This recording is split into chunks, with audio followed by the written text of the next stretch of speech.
Chapter 1032. Dustless returned to Soul Society with satisfaction, but Shiro and Shisadora Senjumaru had a hard time. Although the two were strong, they weren't like Dustless. They didn't have a series of heaven-defying ninjutsu, nor did they have elemental transformation to be immune to physical attacks. They could only fight head-on with the thousands of Minos from Empty Temple. Shisadora Senjumaru and Shiro were extremely angry. They swore to return to Soul Society and teach Dustless a lesson. This debt must be paid. After returning to Soul Society, Dustless didn't rush to find the head captain. Instead, he returned to the 7th Division first. After East Senju defected and left Soul Society, Dustless was transferred from the 11th Division to the 7th Division. The original captain was Zaraki. After returning to the 7th Division, Dustless took a quick bath and then had a good sleep. The next day he went to the 1st Division for the captain's meeting. In the large 1st Division, only head captain Yamamoto was sitting. The other captains were standing. Even so, they didn't dare to have any dissatisfaction. Head captain Yamamoto was equivalent to the history of Soul Society. He personally created the Godai 13. No one could compare to him in terms of strength and experience. Captain Dustless, you returned with a smile on your face. The trip to Hueco Mundo must have been a great success. Aizen stood up and asked with a smile. Looking at Dustless, Aizen had a bad premonition. It shouldn't be possible to catch East Senju so quickly. It's only been a few days. No matter how stupid he is, even if those Minos from Empty Temple are a group of pigs, they shouldn't have been defeated in just a few days. Taking a deep look at Dustless, Aizen comforted himself. Captain Aizen, thank you for your kind words. East Senju? I finally caught him. Dustless smiled at Aizen and replied in a clear voice. Is that so? So fast? Then congratulations to Captain Dustless for making a great contribution.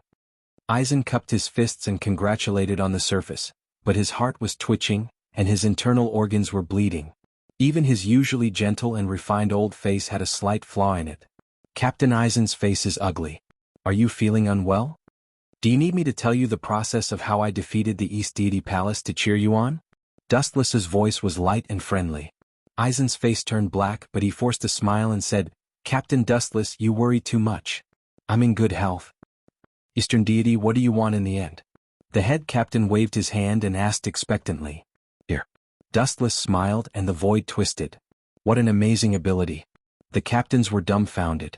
They were all experienced and knowledgeable people, but this was the first time they had seen Dustless's unheard-of ability. It seems to be a space-type ability. Is it the ability of his Zanpakuto? Yamamoto was surprised. This was the first time he had seen such an ability that was similar to space control, but he quickly understood after thinking about his Zanpakuto. No matter how incredible it is, compared to the strongest and oldest Zanpakuto Ryujin Jaka, nothing is worth mentioning. Absolute strength crushes everything. Divine might. Boom. The void twisted, and the dispirited East Deity Palace appeared, but he was mercilessly thrown to the ground by Dustless. At this moment, East Deity Palace was extremely miserable. His hands were broken, his face was as pale as paper, and his body was covered with wounds. It was not difficult to tell what kind of damage he suffered before. East Deity? Witnessing East Senpai's hideous appearance, his good friend Saojin pounded his feet and stomped his chest in grief. His entire body was filled with a vicious aura that could cause people to collapse. His eyes instantly turned crimson like a blood pool. So scary, Wuchen turned his head and glanced at Zuozhen. Wuchen was calm and didn't put him in his eyes at all. You bastard, how dare you? Sajin's murderous intent was revealed, and he even pulled out his Zanpakuto. Stop it. The head captain, old man Yamamoto, scolded before Wuchen could speak. He felt helpless and had a headache. In the Godai 13, Sajin was the only close friend of East Deity Palace. He had been friends with him for many years, but now his hands were broken. Sajin snorted and stood back in the formation with a pale face. He took back his Zanpakuto. If he had the chance, he would not let Dustless go so easily. What about the orb that can give you the power of a greater void? Yamamoto thought of the most important thing and he was a bit anxious. Are you talking about the Hogyoku? It has been destroyed. Dustless looked at Yamamoto's eyes and said naturally. Destroyed? That's impossible, the probability of that thing being destroyed is 0. Mayuri was the first to question. When East Deity Palace wanted to use the Hogyoku, the head captain ordered him to investigate. Although he didn't know what happened, Mayuri found that the Hogyoku was made of extraordinary materials, and the probability of it being destroyed was 0. How could it be destroyed? Aizen's heart was pounding and he looked at Dustless suspiciously. Hearing this, Dustless already expected this. He glanced at East Deity Palace and said, "If you don't believe me, you can ask him." At that time, many greater voids in Hueco Mundo saw me destroy the Hogyoku. All the captains looked at East Deity Palace, and he nodded with an ugly face. East Deity Palace's heart was broken into thousands of pieces. It took a lot of time and effort to make the Hogyoku, and it was destroyed so easily by Dustless. East Deity Palace wanted to skin Dustless alive. It's best to destroy it, that thing shouldn't exist in the world. Yamamoto was relieved and he was more and more satisfied with Dustless. Although he had only been a Shinigami for less than a year, he was the most satisfied. Hearing the head captain's words and East Deity Palace's confirmation, all the captain's doubts disappeared. That's it, using Genjutsu to make East Deity Palace witness me destroying the Hogyoku was the right thing to do. Dustless felt relieved and he began to think about fusing the Hogyoku. Chapter 1033. Mayuri saw this and although he was still hesitant, he shut his mouth. The head captain just smiled. If he continued to pursue the matter, it would be considered impure. He actually admitted it. Aizen was surprised to see East Sensei in a daze. He stared at East Sensei, his sharp eyes able to see through people's hearts. He tried to destroy the Hogyoku but it didn't work. Find a chance to ask about the details. Aizen stood up and said, "Head Captain, the great sinner East Sensei betrayed Soul Society and joined Hueco Mundo.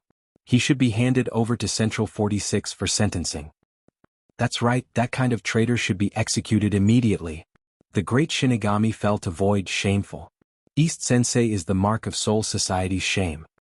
A bunch of idiots, execute? What a joke. That kind of perfect test subject should be put on the operating table I built for Captain East Sensei. Jiejia? A strange existence that can control both Void and Shinigami's power. Just thinking about it makes me excited. It's a pity that Hogyoku was destroyed, otherwise hee. The group of captains discussed how to deal with East Sensei. Only Seizen and Dustless remained silent. Of course there was also Aizen who looked like he was about to collapse. I spent 100 years and the Hogyoku was so easily destroyed. Aizen's heart was bleeding. It took a lot of effort to build the Hogyoku, 100 years and a large number of Shinigami souls. In the end it was destroyed by Dustless. Aizen couldn't take it lying down. His heart was breaking apart with a ka-ka-ka sound. I can't let this go so easily, I must take revenge, I must. Aizen glared fiercely, far more dangerous than a deadly viper. Sosuke Aizen swore to himself that in the future, he would not let him off so easily. A debt of blood must be paid with blood. Yoshimura's Wajun was also covered in cold sweat. Looking at Mayuri's hysterical look of wanting to dissect East Deity, his nose was so angry that it became crooked. I will definitely remember this. Zwajun stared at Dustless with a burning look in his eyes. He clenched his fists so tightly that they were bigger than buckets. A destructive aura spread out from his body. Two little insects. You want to fight me? You're courting death. Dustless remained indifferent. Although Aizen and Sasuke's hid their emotions well, Dustless was secretly observing the changes in their expressions. Dustless was able to see even the slightest flaw. Speaking of which, what's wrong with Hueco Mundo's Great Void? While the captains were debating on how to deal with East Deity, the head captain's words shut everyone up. Everyone's gaze once again turned to Dustless. Hearing this, Dustless had a strange look on his face. At that time he had severely tricked Seo Tongsai and Shidoro Thousand Hand Maru. Although he was sure that the two of them wouldn't die, it must have taken a lot of effort. After all, it was Lost Yi Palace, where several Vasto Lord and Ajuchas gathered. I don't know. At that time, I was surrounded by a group of great voids, and my spiritual pressure was almost exhausted. After I caught East Deity, I used the portal that Mayuri made for me to leave. Dustless said, not mentioning anything about Team Zero. Yamamoto nodded and then said seriously, today's meeting ends here. Tomorrow the criminal East Deity will be handed over to Central 46. Phew, Wu Chen's hanging heart was finally relieved. After fooling the people of Soul Society he could create the Hogyoku with peace of mind without any worries. Looking at the gloomy Aizen, Dustless had some sympathy. Ever since he came to Soul Society, he had deliberately ruined Aizen's plans time and time again. Now he even took away the Hogyoku. If Sosuke Aizen knew the cause and effect he would probably die from anger. After the meeting all the division captains left. During this time, Unohana Retsu invited Dustless to the 4th Division for treatment, but Dustless politely declined. His heart was now focused on the Hogyoku. After all, it was an overpowered item that was not inferior to the Jubi. Along the way, Dustless hummed a tune and skipped back to the 7th Division. "Yo, Captain Dustless, you're in a good mood." As soon as he stepped into the 7th Division captain's office, 2 unexpected figures entered Dustless's sight. The smile on Dustless's face froze and he said bitterly, "How did the 2 of you end up like this? How dare you? My spiritual pressure has just recovered. I will go to Hueco Mundo and find those great voids to avenge you." The 2 women were Shout Oro Senju Maru and Saiso Tongsen, but at the moment they were in a very bad state. Shout Oro Senju Maru's skeletal arms were all destroyed, and Saiso Tongsen had turned from a fatty into a sexy beauty. Such a huge change was due to the exhaustion of her majestic spiritual pressure. In short, both of them were wearing ragged clothes and looked tired. "Don't give me that." Saiso Tongsen did not appreciate it. They looked at each other and Shout Oro Senju Maru went straight to the point. "I have investigated the Hogyoku. It is impossible to destroy it so easily. Even if East Deity admitted it himself, I find it hard to believe." Chapter 1034. But Saisu Tongsai and Shidoro Senju Maru didn't appreciate it. They looked at each other and Shidoro Senju Maru went straight to the point. "I have investigated the Hogyoku before. It is absolutely impossible to destroy it easily. Although East Senju admitted it personally, I find it hard to believe." Saisu Tongsai also nodded, looking at Dustless suspiciously and immediately said, "Senju Maru has investigated the origin of the Hogyoku. Although I can't figure out how East Senju made it, according to the various information left by him, there should be no attack in the world that can destroy the Hogyoku."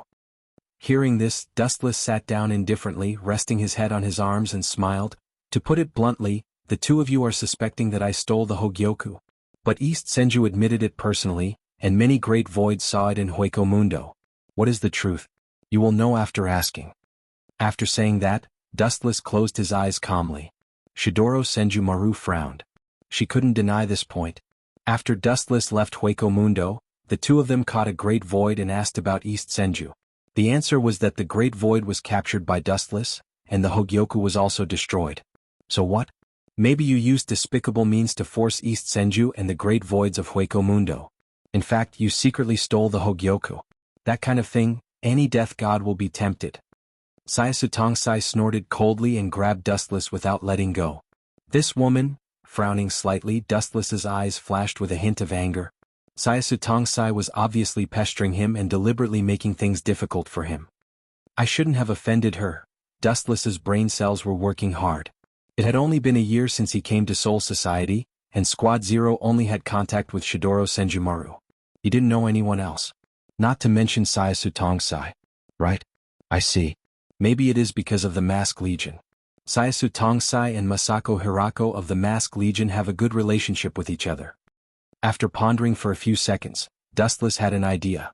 He sneered in his heart. Saiso Kirusei obviously wanted to take revenge for Heiko Masako, Sarutobi Nishikori, and the Masked Legion. If you want to play with me, sure. But I'm afraid you 2 won't be able to afford it. Today I'll play you 2 to death. Dustless's sneer turned into a joke. Since the 2 of them had come looking for trouble without reason, even if it was Squad Zero, Dustless would not be afraid. At most they would break up. "Then may I ask, Captain Yizhou, what do you want to do to me?" Opening his eyes, Dustless asked jokingly, "To catch a thief, you need the stolen goods. If you don't have any evidence, you can accuse me of embezzling the Hogyoku. Even if you are a member of Squad Zero, it will be difficult for you." Hearing this, Swan Tongsai smirked proudly. "Boy, of course I have evidence.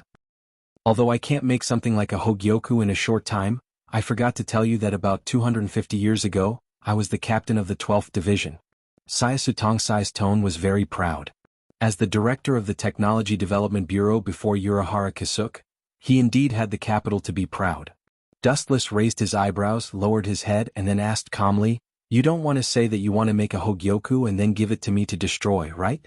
With all due respect, that kind of thing is impossible without decades or even hundreds of years.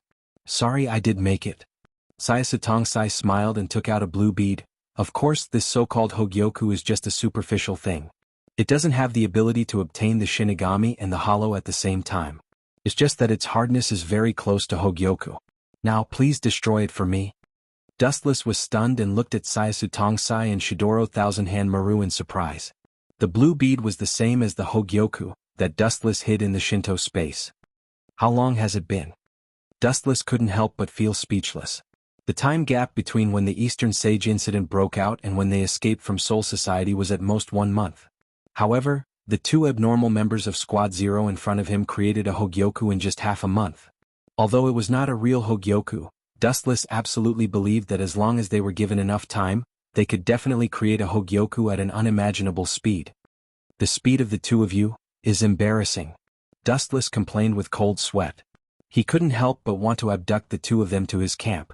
Stop talking nonsense, destroy it for me now. If you can do it, it's okay, but if you can't, there will be big trouble. I'm afraid there will be another captain in the infernal hell. Saiyasu Tongsai said in a cold tone. Hearing this, Wu Qin sneered and said without showing any weakness, the conditions proposed by the two of you are really ridiculous. No matter what, I'm still a team leader. If you want me to destroy it, I'll destroy it. Where will I put my face if this gets out? Dustless's face was like a dead pig that was not afraid of boiling water, which made Shidoro Thousand Hand Maru and Saiyasu Tongsai grit their teeth. If you can destroy this imitation, Hueco Mundo will let bygones be bygones. Seeing that Dustless was stubborn, Shidoro Thousand Hand Maru could only take a step back helplessly. After all, the two of them were indeed unreasonable in this matter. They accused Dustless without any evidence, which was slander. I'm waiting for you to say that. Dustless laughed in his heart, and the corner of his mouth lifted into a cunning arc. He pretended to have a headache and said, "It's okay if I use that move to destroy the Hogyoku, but you also know that the stronger the move, the more troublesome it is to control. If it goes out of control, you two can't blame me." Saiyasu Tongsai and Shidoro Thousand Hand Maru frowned and said in unison, "No problem." Chapter 1035. Both of them were the backbone members of Team Zero, and it was a 2v1 situation. Naturally, they weren't afraid of Dustless's tricks, and there was no need to be afraid. This was Soul Society, the headquarters of Shinigami. Once Dustless had any malicious action, he could make a move to arrest him and bring him to justice. You two asked for it. If I don't teach you a lesson that you will never forget, you will really think that I am made of mud and can slap me whenever you want. Staring at the plump figures of the two women, Seo Toshio and Shudora Senju Maru, Wuchin secretly laughed with bad intentions. At the same time, a dark sphere flashed. Is this the thing that destroyed the Hogyoku? The moment the truth-seeking ball appeared, it attracted the two women's attention like honey. They looked at the truth-seeking ball in surprise, like curious babies who hadn't grown up yet, unable to take their eyes off it. Yes. Dustless smiled and nodded. The nature of the energy seems to be similar to the Hogyoku. Staring carefully at the black sphere for a moment, Shidoro Thousand Maru's eyes lit up. So smart. Hearing this, Dustless gave Shidoro Thousand Maru an appreciative look. The foundation of the truth-seeking ball was actually the yin-yang release, which was the combination of yin release and yang release, and the foundation of the Hogyoku was the power of Shinigami and the power of the void. Although there was a world of difference, the theory of creation was the same. But, such a small ball can destroy the Hogyoku? Do you think I am a 3-year-old child? Shidoro Thousand Maru shouted, her face full of doubt. Such a small ball was not even as big as the Hogyoku, and there was nothing special about it. Although Shidoro Thousand Maru didn't say anything, he secretly exerted Ryatsu. The meaning was self-evident: as long as Dustless dared to evade, he would be arrested. Don't be impatient. You will know when you try it later. Dustless chuckled. His tone seemed to be filled with magic, and the spiritual pressure secretly condensed by the Shidoro Thousand Hand Maru also slightly stagnated. I've told the two of you before that I'm still not familiar with this move. If something unexpected happens or if I hurt the two of you, please don't blame me. Dustless confirmed again. Since I've promised you, I won't go back on my words. The members of Squad Zero aren't so despicable as to go back on their words. Then she spread out her jade hand, and Saiyasu Tongsai put the Hogyoku that was copied together with Shidoro Thousand Hand Maru in the palm of her hand. She looked at Dustless with provocative eyes, indicating him to come at her. Dustless pretended to be embarrassed and said with some hesitation, "That's not very good. If an accident happens and you get hurt, then I can't absolve myself from the blame even if I die 10,000 times. Just do it and I won't blame you if an accident happens." Shidoro Thousand Hand Maru indicated that Dustless didn't need to worry. Hearing this, Dustless sighed and said, "If that's the case, then I'll go all out." Both of them were tigress type, so he had to make an agreement in advance. Otherwise they would tear up the agreement later and he would cry but have no tears. Staring at the Hogyoku in Saiso Tongsai's hand, Dustless waved his hand, and the truth-seeking ball immediately flew out. At the same time, Dustless pretended to be surprised and shouted, "Oh? Oh no, it seems that I didn't control my strength well. The two of you should quickly dodge. If something unimaginable happens, it will be very bad." "Dodge? You're dreaming." Shidoro Thousand-Hand Maru and Saiso Tongsai looked at each other and chose to stand still, letting the black sphere attack them. Ka. The moment the truth-seeking ball touched the imitation Hogyoku, a crisp sound was heard. Then, countless cracks flashed on the smooth sphere of the Hogyoku, and it began to fall apart layer by layer. "Are you kidding me? The Hogyoku can't be broken." After a while, the heavy breathing turned into exclamation, and Saiso Tongsai shouted in disbelief, "I'm not dreaming, right?" "Ah. You can try slapping yourself." Dustless teased in his heart. Looking at Shidoro Thousand-Hand Maru and Saiso Tongsai, who looked a little dazed, a cold light flashed in his eyes, and he ordered in his heart, "Become bigger." Buzz buzz buzz. The thumb-sized truth-seeking ball emitted a strange fluctuation, and then it spun violently uncontrollably. Under the horrified gaze of Shidoro Thousand-Hand Maru and Saiso Tongsai, the truth-seeking ball became dozens of times bigger in an instant. Ka. The black sphere expanded rapidly, and everything that came into contact with it was annihilated into ashes, and in the blink of an eye, it swallowed Saiso Tongsai and Shidoro Thousand-Hand Maru. Puchi. In a trance, Dustless vaguely heard the sound of clothes being torn. "Both of you leave quickly or you will be killed," Wu Qin shouted anxiously. At the same time he quickly closed his palm. Only then did the expanding truth-seeking jade settle the matter and disappear without a trace from his sight. The entire captain's office was in a mess and everything was erased. The room was empty and only Dustless, Shidoro Thousand-Hand Maru, and Saiso Tongsai were left. Of course, the current Saiso Tongsai and Shidoro Thousand-Hand Maru were completely different from before. They couldn't even touch each other. Whoosh whoosh whoosh. The room was destroyed and a gust of cold wind hit. The two of them shivered at the same time, and then their eyes were spitting fire.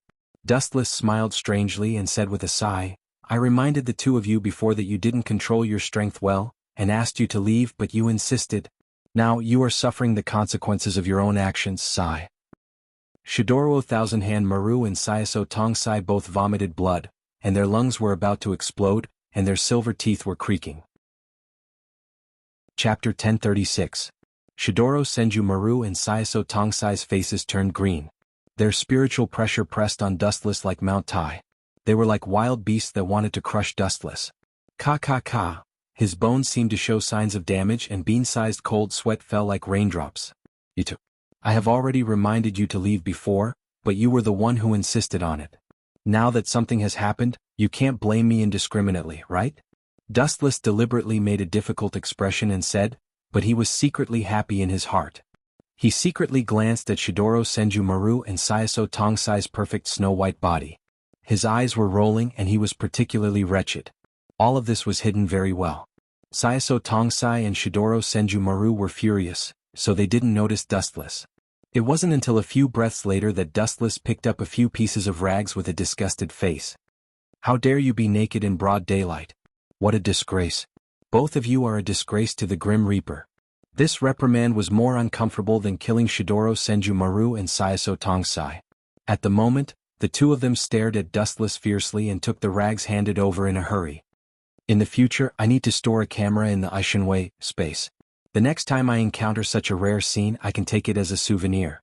Seeing that Shidoro Senju Maru and Saiso Tongsai blocked the secret department's position in the blink of an eye, Dustless smacked his lips unhappily and sighed in his heart. "You are doing it on purpose, right?" Saiso Tongsai stared at Dustless ferociously, gritted his teeth and said word by word. Shidoro Senju Maru's face was also flushed. If it weren't for the fact that she was only using rags to cover her body, it was inevitable that her body would be exposed during the fight. She definitely didn't mind using what she had learned in her life to fight to the death. "The two of you. I've already said it before. I haven't mastered that move yet and it might go berserk. You're the ones who have to depend on it.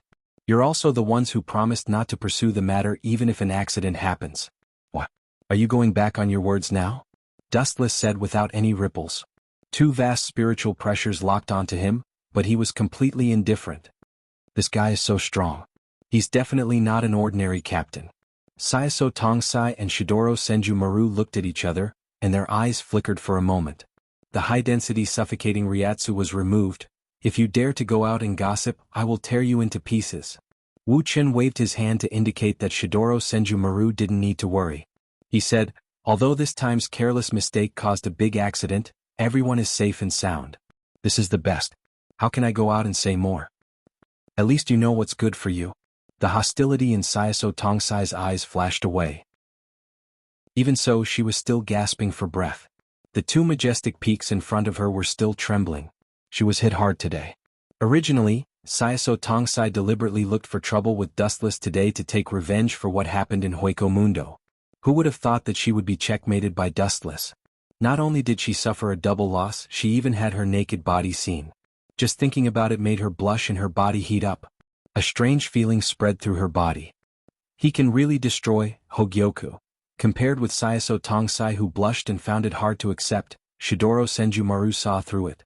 After a little embarrassment, she returned to her usual calmness and wisdom. In this regard, Dustless was slightly surprised, but he was relieved. Four death gods like Shidoro Senju and Unohana Retsu, who had lived for thousands of years, the moral and theoretical concepts that couldn't be violated in the eyes of the secular people were worthless in their eyes. The so-called body may be just a simple skin for these death gods who were thousands of years old. After living for thousands of years, the desire to have a naked body had long disappeared. No desire and no desire. Dustless saw more depression and unhappiness in Shidoro Senju eyes. According to Dustless's guess, the reason why Shidoro Senju felt helpless and tangled was that she was disgusted by a kid who was dozens of times smaller than her. In other words, at this moment, Shidoro Senju was full of anger, but there was no place to vent it. Why don't the two of you go back and tidy up your clothes first? We can talk later. Seeing the naked body, Dustless was extremely uncomfortable for a while. Shidoro Senju and Sayaso Tongsai might be able to see the most primitive ambition of human nature, but he who was young and vigorous couldn't do it. His eyes were full of burning flames. Dustless took a deep breath and tried to calm himself down. At the same time, he impatiently asked them to leave. A man and a woman alone in a room, and the two of you are still dressed like this. It is inevitable that there will be misunderstandings if you are seen. Shidoro Senju and Sayaso Tongsai looked at each other. Instead of showing signs of retreating, they took the initiative to draw closer to Dustless. They looked at him with bright eyes, and there was a touch of passion in their eyes. Is it possible that the two of them like me? I'm so handsome and strong. It is right that they like me. This is not a coincidence but inevitable. With a narcissistic smile on his face, Dustless thought about it. He didn't know where he got a bowl of hot tea from, and he poured it into his mouth in high spirits. Getting close to Dustless's face, Shidoro Senju asked hopefully, "What is the principle of the technique that destroyed the fake Hogyoku just now?" Dustless's old face suddenly darkened when he heard that. He couldn't help but complain, "You looked at me with shining eyes just to ask this question, right?" After that, Dustless looked at Shidoro Senju nervously. "Nonsense, of course it is," Shidoro Senju said naturally. Seeing Dustless's darkened face, he rolled his eyes. "Do you think I like you? How is that possible? You have thin arms and legs. Who would like you is blind. Don't say this kind of joke in the future. It is not funny at all." All the hot tea in his lungs was sprayed out. Dustless's good mood also turned cloudy. He cursed in his heart and swore that he would not easily forgive Shidoro Senju in the future. Chapter 1037. Hearing this, Dustless resisted the desire to beat up Shidoro Senju, blushed and quibbled, "Thin arms and legs? Sure enough, I'm thin. You guys are envious of my figure." Because of the Jubi's body, Dustless's skin was exceptionally good, exquisite, and far whiter than a girl's skin. So that's how it is, these two tigers want to learn the truth-seeking ball, dream on. The confusion in his eyes disappeared, and a flash of understanding flashed. Dustless directly refused indifferently, "Sorry, that kind of thing, you will never learn it. Just like Shinigami will never learn the Void Flash, you can think of it as the racial gap." Dustless enjoyed the truth-seeking ball alone in this world. The two looked at each other and didn't say much, or they didn't have much hope, and just asked casually, just like some Zanpakuto's ability, it was impossible to learn it. These two little girls must want to use my truth-seeking ball to deal with others. Is it Yuhabak? Although the strange look in their eyes disappeared in a flash, Dustless still caught it. To some extent, the truth-seeking ball was the natural enemy of all things in the world, and anything it touched would collapse. There are many benefits to joining Team Zero. After a while, Syasu Tongsai also temporarily put aside his personal grudges with Dustless, and decisively threw out an olive branch to tempt him. Team Zero is unique. Sorry, I appreciate your kindness, but I have no interest in Team Zero, don't force me. Dustless shook his head and refused. At the moment he had to focus on fusing with the Hogyoku, he didn't have time to join Team Zero. The so-called Team Zero was just SOSO, except for Syasu Tongsai who was barely younger. The others were monsters who had lived for thousands of years, but the strength they showed was not flattering. The hope in the eyes of Syasu Tongsai and Shidoro Senjumaru were also restrained. Although they were disappointed, they no longer forced Dustless. After all, he was still loyal to Soul Society. Excessive oppression would be counterproductive. Time flew, and a few hours passed in the blink of an eye. The two members of Team Zero left one after another, and Higashi was temporarily detained in the prison.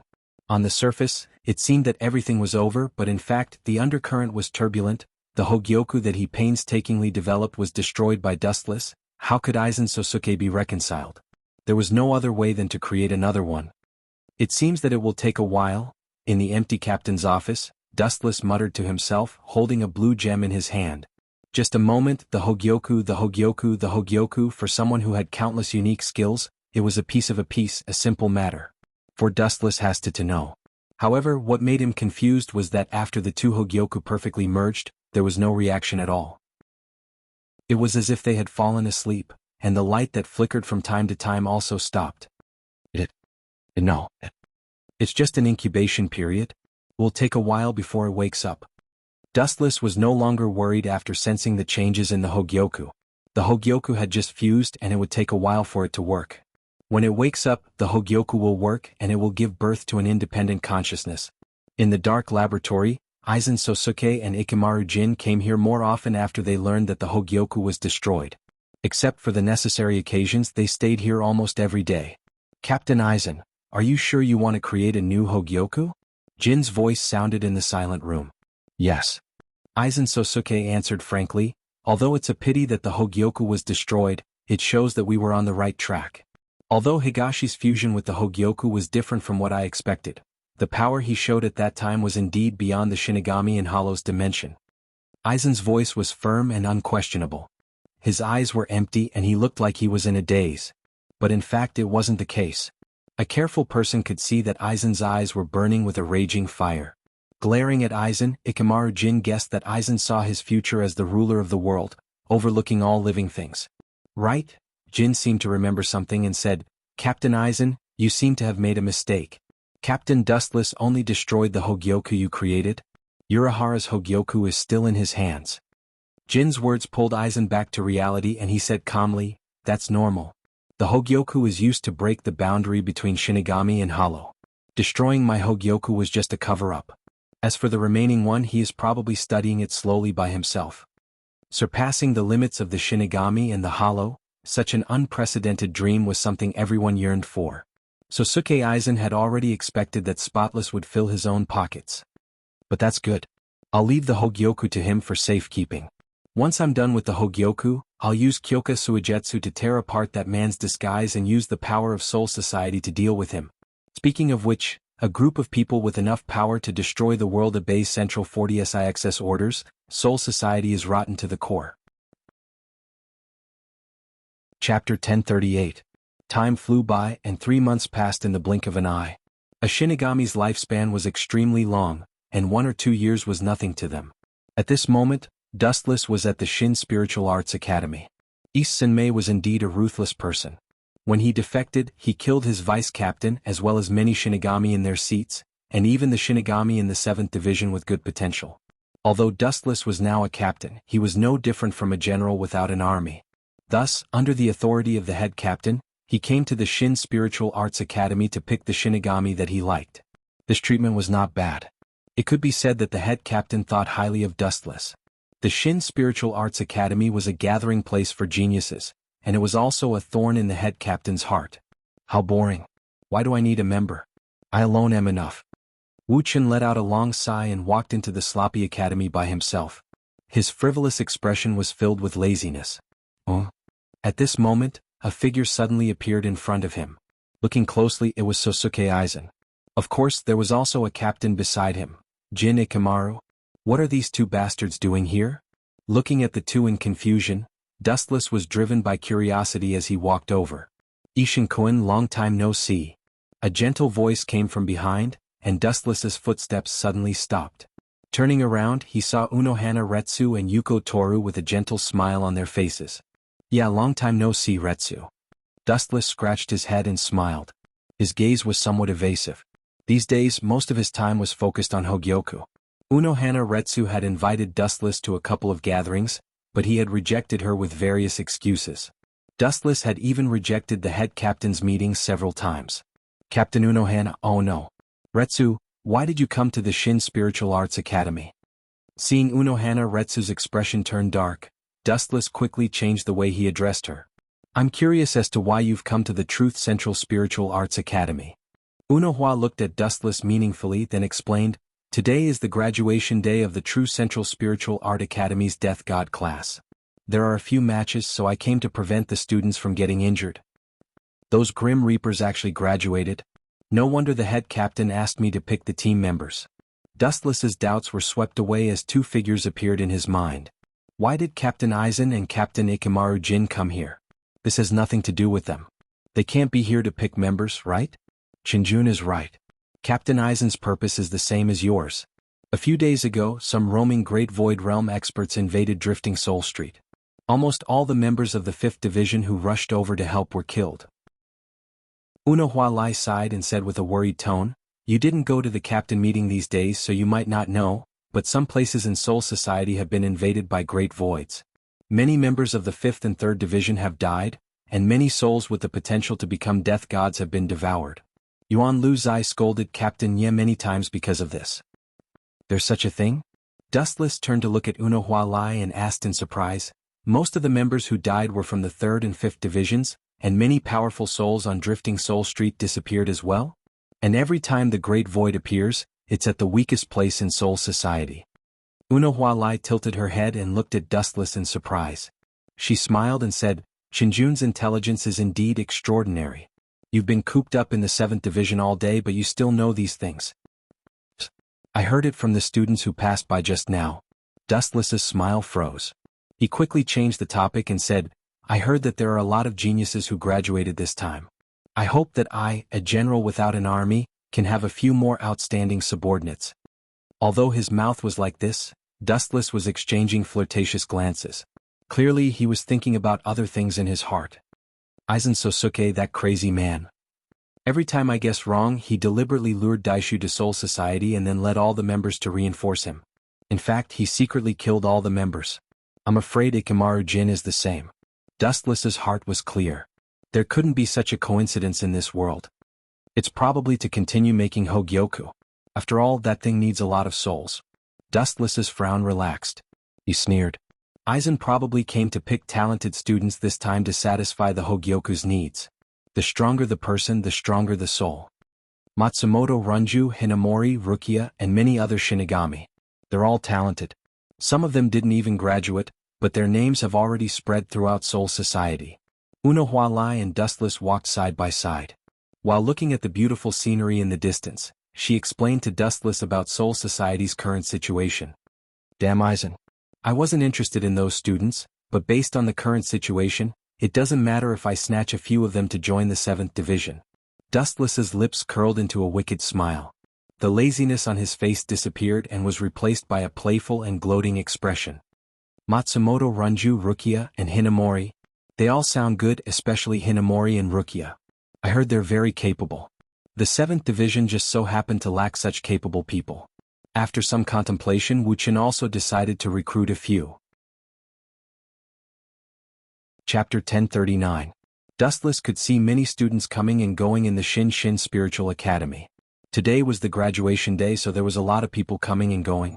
The gathering of the heroes. Dustless looked around and took in all the students. He was filled with emotions.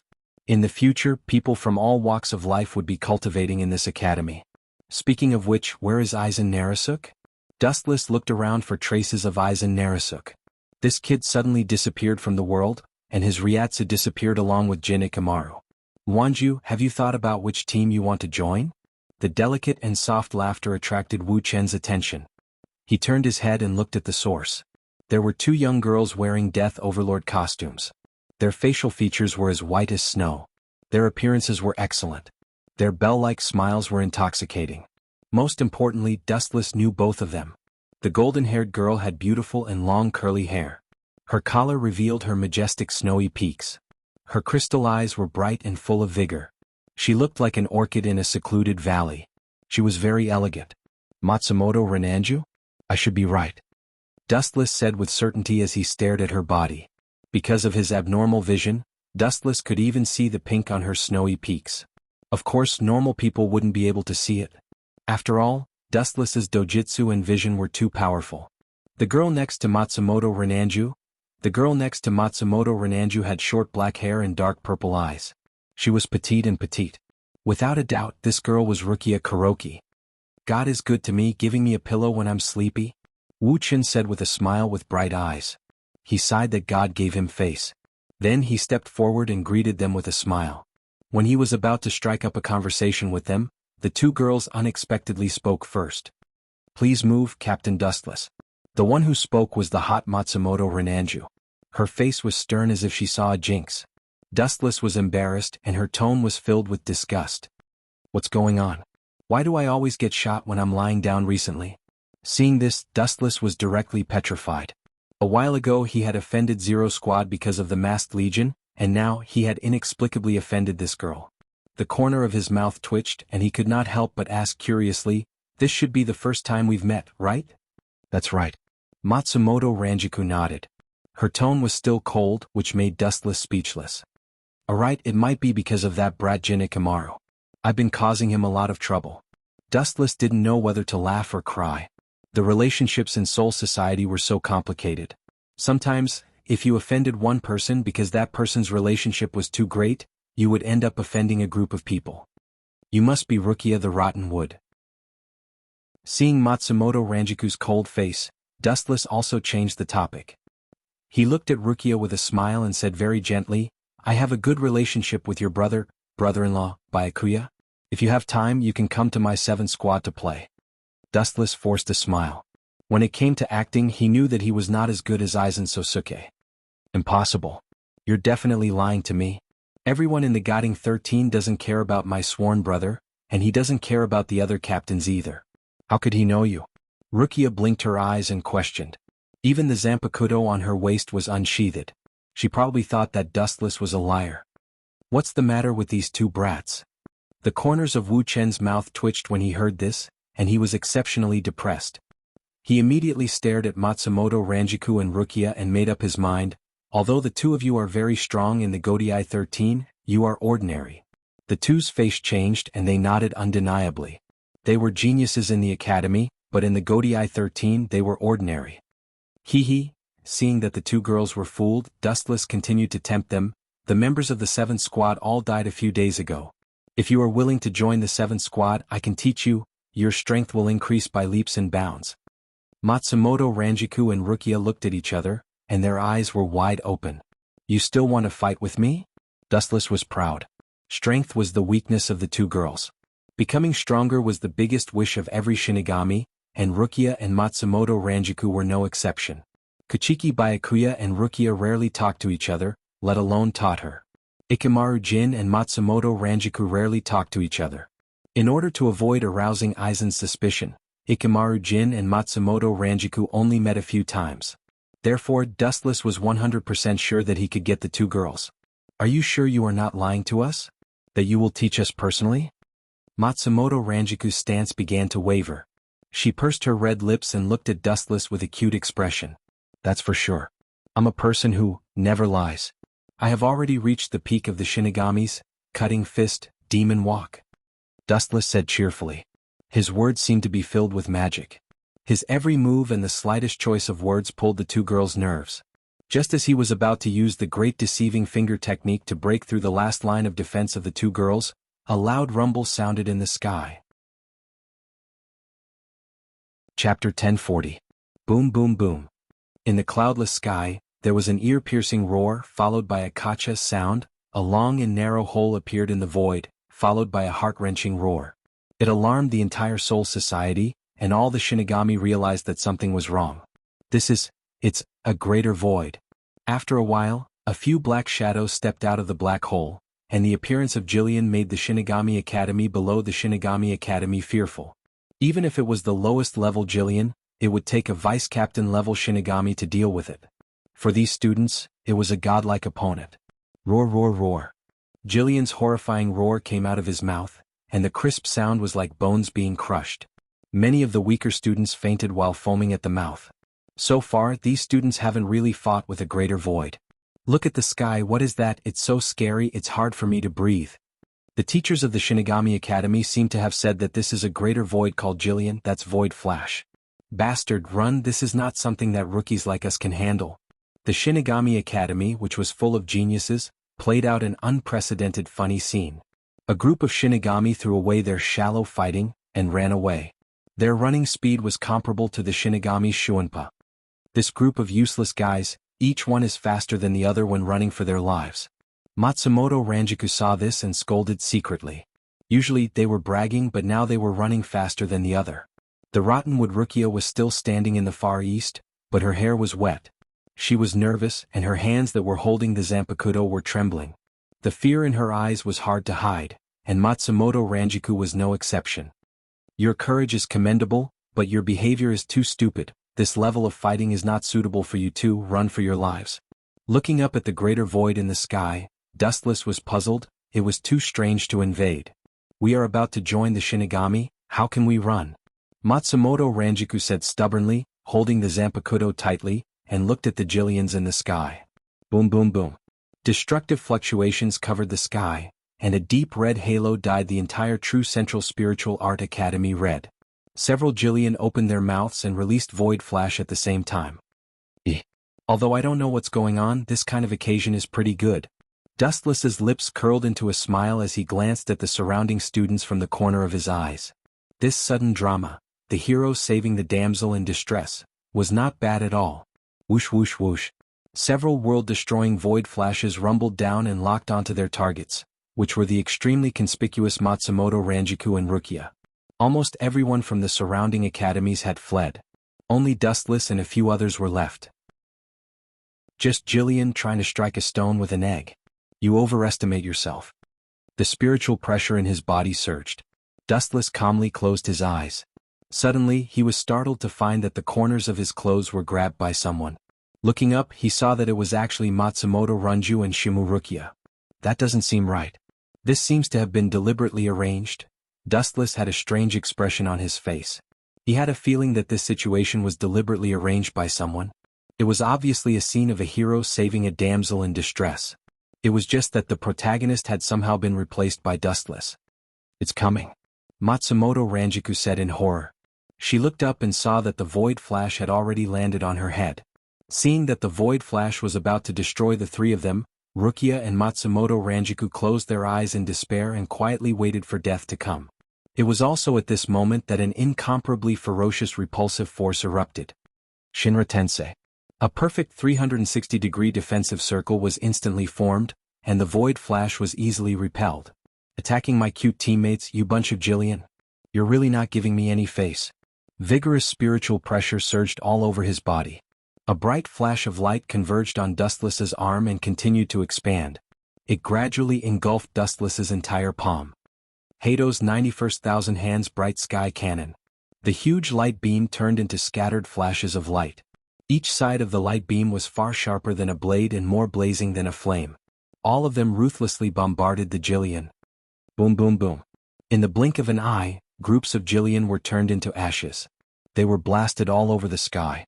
Because too many Jillian were blasted to death, a series of explosions could be heard in the sky. So powerful. The two women choked and looked at the dismembered Jillian in the sky. They didn't even notice that their saliva was overflowing. They looked at Dustless with worship. Hato's 63 Thunder Roar Cannon. A flash of light bloomed and the Jillian along the way suddenly collapsed. The golden light was unstoppable. It spread for 10 miles and annihilated all the Jillian like skewers. Then Captain Aizen wearing Captain's Haori made a high-profile appearance. Bastard, how can this be? Aizen cursed in his heart. He looked at Matsumoto Ranjiku and Rukia with worship in their eyes. He was the one who wrote the script of a hero saving the damsel in distress. His purpose was to save this group of people at the critical moment. Their souls were good, suitable for Hogyoku material, so he needed to join the 5th Division. But who would have thought that Dustless would play such a trick? Chapter 1041. Sosuke Aizen wanted to cry but had no tears. His painstaking plan had gone down the drain and instead, it had helped Dustless. Seeing Matsumoto Ranjiku and Rukia's admiring eyes, he was furious. If you want to worship someone, you should worship yourself, not Wu Qin. Dustless grinned. He understood Aizen's intentions. Great Void took the opportunity to enter the academy and waited for Matsumoto, Rukia, and the others to despair. Then Aizen and Sosuke Aizen stepped forward. How despicable. Dustless pointed his middle finger at Sosuke Aizen. Then he chuckled. In the end, Aizen was the one who got away with it. Oh, Captain Aizen's face doesn't look so good. Dustless walked up to Sosuke Aizen and teased him. Sosuke Aizen's expression turned gloomy. He suppressed the anger in his heart and asked in a low voice, Captain Dustless has been in the 7th Division recently. Why did you suddenly come out? In fact, due to the overly horrifying sound, it gave people the illusion of a poisonous snake hissing and hissing. Wu Qin smiled and took it as a child venting his dissatisfaction. He said calmly, the members of the 7th Division were all killed by the traitor. Now the head captain wants me to choose outstanding students from the True Central Spiritual Arts Academy. These two will be my new members. Pointing at Matsumoto Ranju and Rukia, Wu Qin chuckled and said. Hearing this, Matsumoto Ranjiku and Rukia looked at each other speechlessly. Although they were tempted, they still hadn't agreed to let Wu Qin join the 7th Division. After thinking for a while, Matsumoto Ranjiku was about to reject Dustless, but her mouth was blocked in advance. These two members of my team are talented and hardworking. Anyway, the 7th Division has nothing to do now. If I teach them step by step, they will definitely improve by leaps and bounds. Matsumoto stopped. She planned to join the Godai 13 after graduation anyway. She wanted to join Ikamaru Jin's 3rd Division, but he rejected her. Now it seems that joining Dustless's 7th Division is not a bad idea. Ha!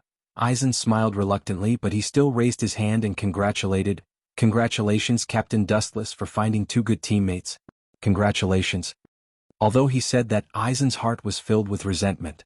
The materials he painstakingly gathered for Hogyoku were taken away by Dustless. Kakaka, right at this time, the sound of ruins collapsing attracted Dustless's attention. Immediately after, a young girl covered in dirt came into view. Isn't this Hinamori? Dustless was surprised and instinctively looked at Sosuke Aizen. TSK. Since it's delivered to my doorstep, I'll just accept it. Now the 5th Division was the same as Dustless's 7th Division. They were all killed by Aizen. The stronger the Shinigami, the easier it was for Aizen to trick them into going to the operating table. Hinamori? Her talent isn't bad, she's a good material for Hogyoku.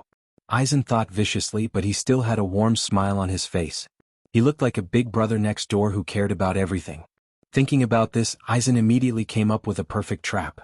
Just as he was about to capture Hinamori, an accident occurred. A bright golden light swooped down, and Dustless, who was standing next to Sosuke Aizen, instantly appeared next to Hinamori and said something that made Aizen's heart ache. His cooked duck was swallowed by Dustless again. Young girl, the 7th Division needs an outstanding genius like you. Dustless looked at Hinamori with bright eyes and said, I have heard about your excellent performance in the academy. This time I came all the way here just for you. Hinamori didn't suspect anything. She just looked at Dustless with a little fear. Being looked at by those eyes that seemed to see through everything, she was afraid. Thousands of miles?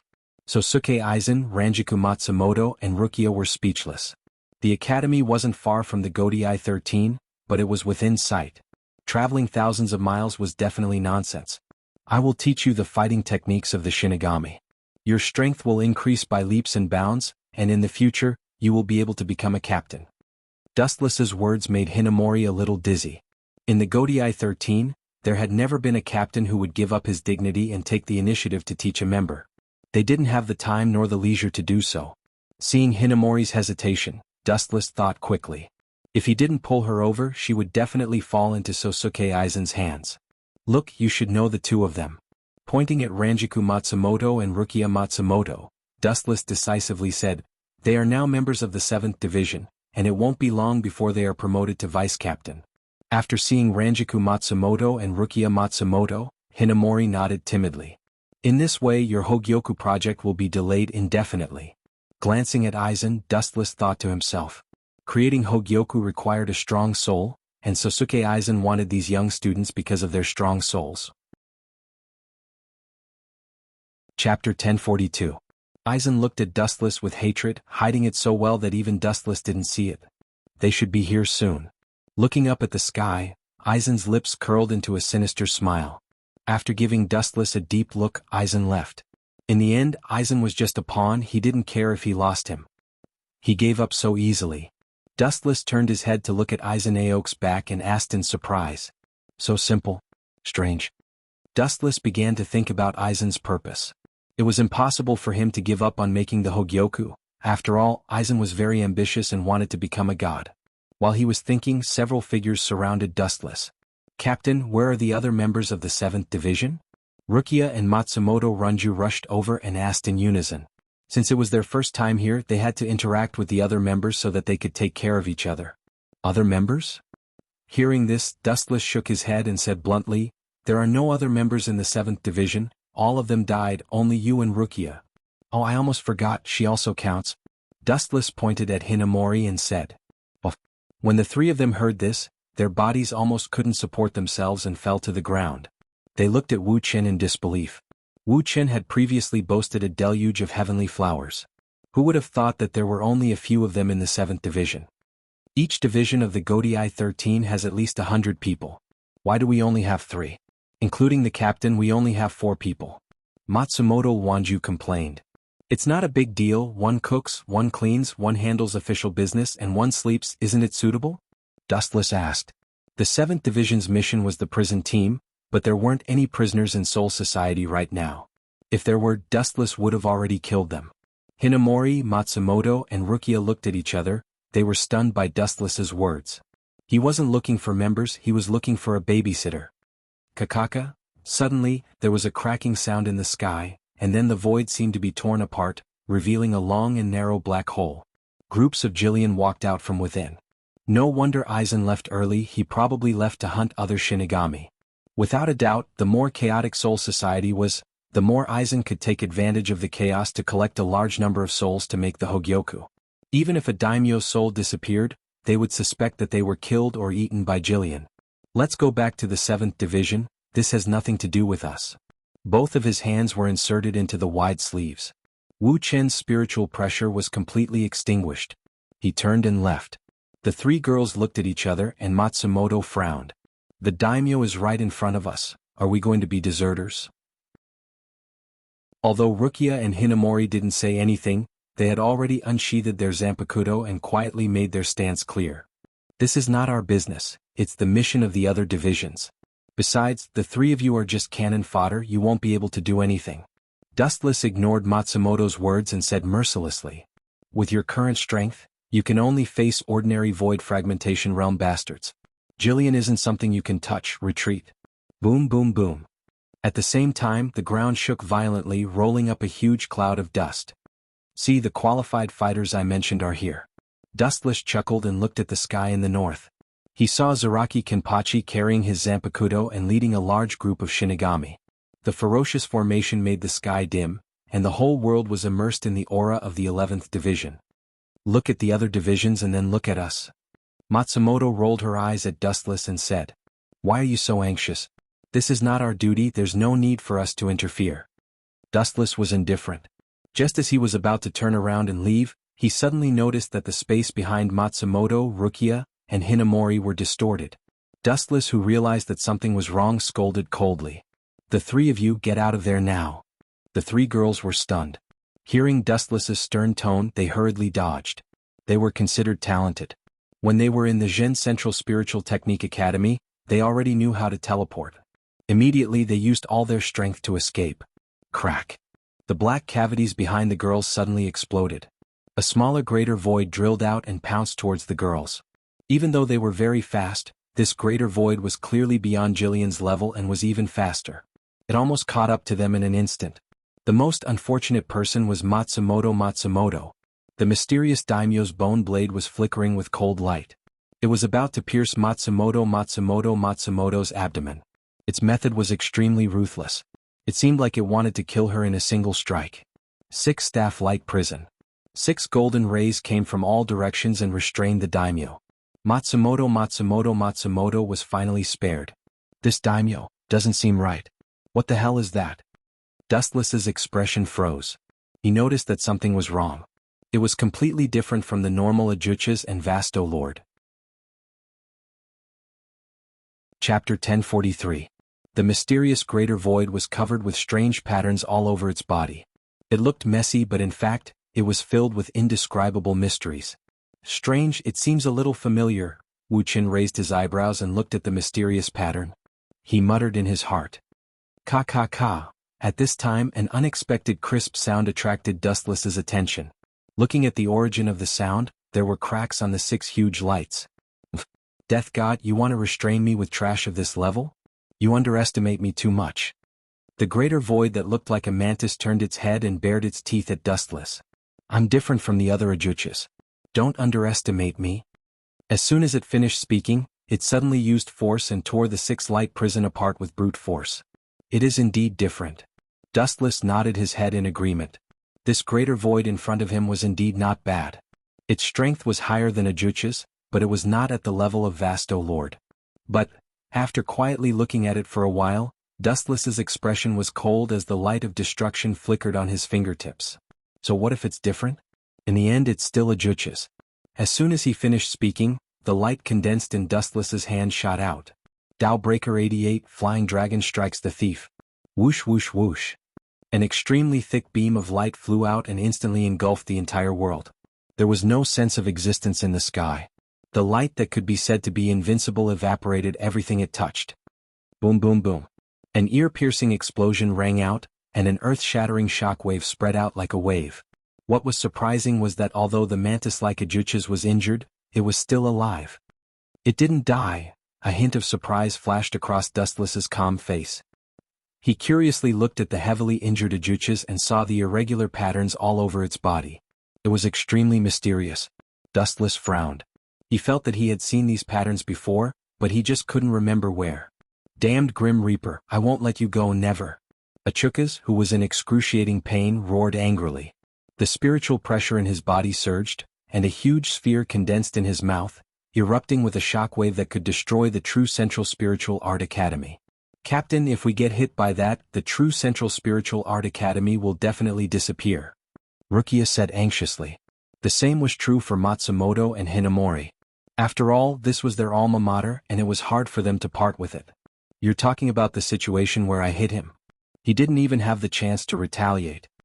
Dustless smiled as he lazily stuffed his hands into his sleeves. Bastard, you should know when to stop looking down on others. In his mantis form, Ajucha's eyes were spitting fire. This bastard was too infuriating. He actually said that he wouldn't need to use his hands to finish him off. What a shameless boast. He raised Void Flash in anger, but just as he was about to throw it out, something happened. Tensho. On the surface of the Void Flash, a black flame suddenly appeared, and then it exploded violently. Boom boom boom. The monstrous explosion swept across the sky, and the entire True Central Spiritual Art Academy shook. An area of about a few kilometers was turned into a huge sea of fire. It burned for a few minutes before it slowly stopped. It was a spectacular sight. The power of Void Flash is obviously stronger than Achukas and even stronger than Void Flash. And this guy obviously isn't an Arcana breaker. Strange, when did Hueco Mundo have such a void? Dustless muttered in disbelief. He immediately looked at the mantis void in front of him that was affected by his Void Flash explosion, and after thinking for a while, he resolutely walked over. Don't come over, maybe he still has some strength left. Dustless turned his head to Matsumoto and the others and said, Bastard, damn it, I won't let this go. Void roared, and his body crazily absorbed the Reiki contained in the atmosphere. This scene shocked Dustless.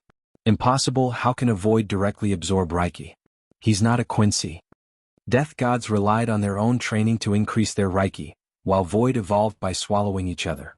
Only a Quincy could directly absorb Reiki from the atmosphere. Staring at the patterns on the cockroach Ajucha's body, Dustless had a flash of inspiration in his mind. He suddenly came to a realization. This is a blood-calming equipment. Squinting his eyes, Dustless suddenly understood what the strange lines were.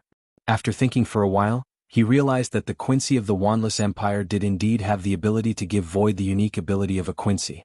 Squatting in front of Void, Dustless extinguished the Reiki in his body and asked expectantly, "Kid, I'm in a good mood today. Tell me the source of the Quincy's power and I'll spare your life." If possible, Dustless also wanted to obtain the ability of a Quincy. Thinking of Yawacha's omniscient and omnipotent super ability, Dustless felt a burst of fire. "Quincy? I don't know about that kind of thing." Achukas turned his head and said coldly, "You're just a Void, but your mouth is surprisingly stubborn." Dustless smiled carelessly. Soon after, he leaned close to Dustless's ear and quietly asked with a voice as soft as a mosquito, "That bastard Yugran Hazwar did it right? Who is that? I don't know." Achukas refuted with all his might.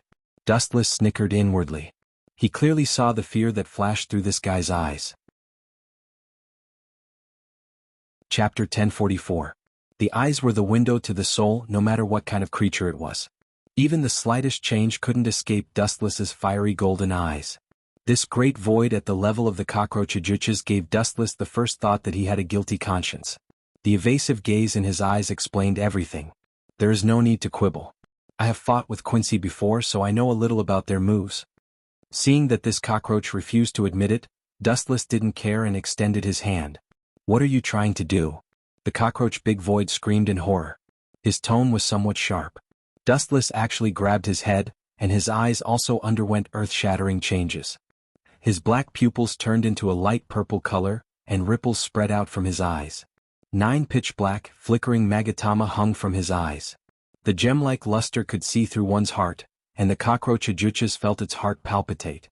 Under this pair of eyes, all secrets couldn't be hidden, and its heart was beating like a drum. What are you trying to do?" The cockroach Ajuchas asked with a trembling voice. The current Dustless was completely different from before. The light emitted from those strange eyes was like a god looking down on a weak ant, and it made its scalp tingle. "Don't worry, I am just extracting your memories." Dustless revealed a gentle smile and waved his hand. "There will be no danger to your life. At most, you will become an idiot." Hearing this, the cockroach Ajuchas flew into a rage and glared at Dustless. Its ugly eyes flashed with hysterical madness. Void flash. The flash that was secretly condensed hit Dustless, and the light engulfed his entire body. "Haha, you actually dare to come into contact with me at such a close distance. Serves you right, idiot death god." Ah. Dustless, who was hit by the void flash, exploded. At such a close distance, even if he wanted to use God's might to turn his body hollow, he didn't have the chance.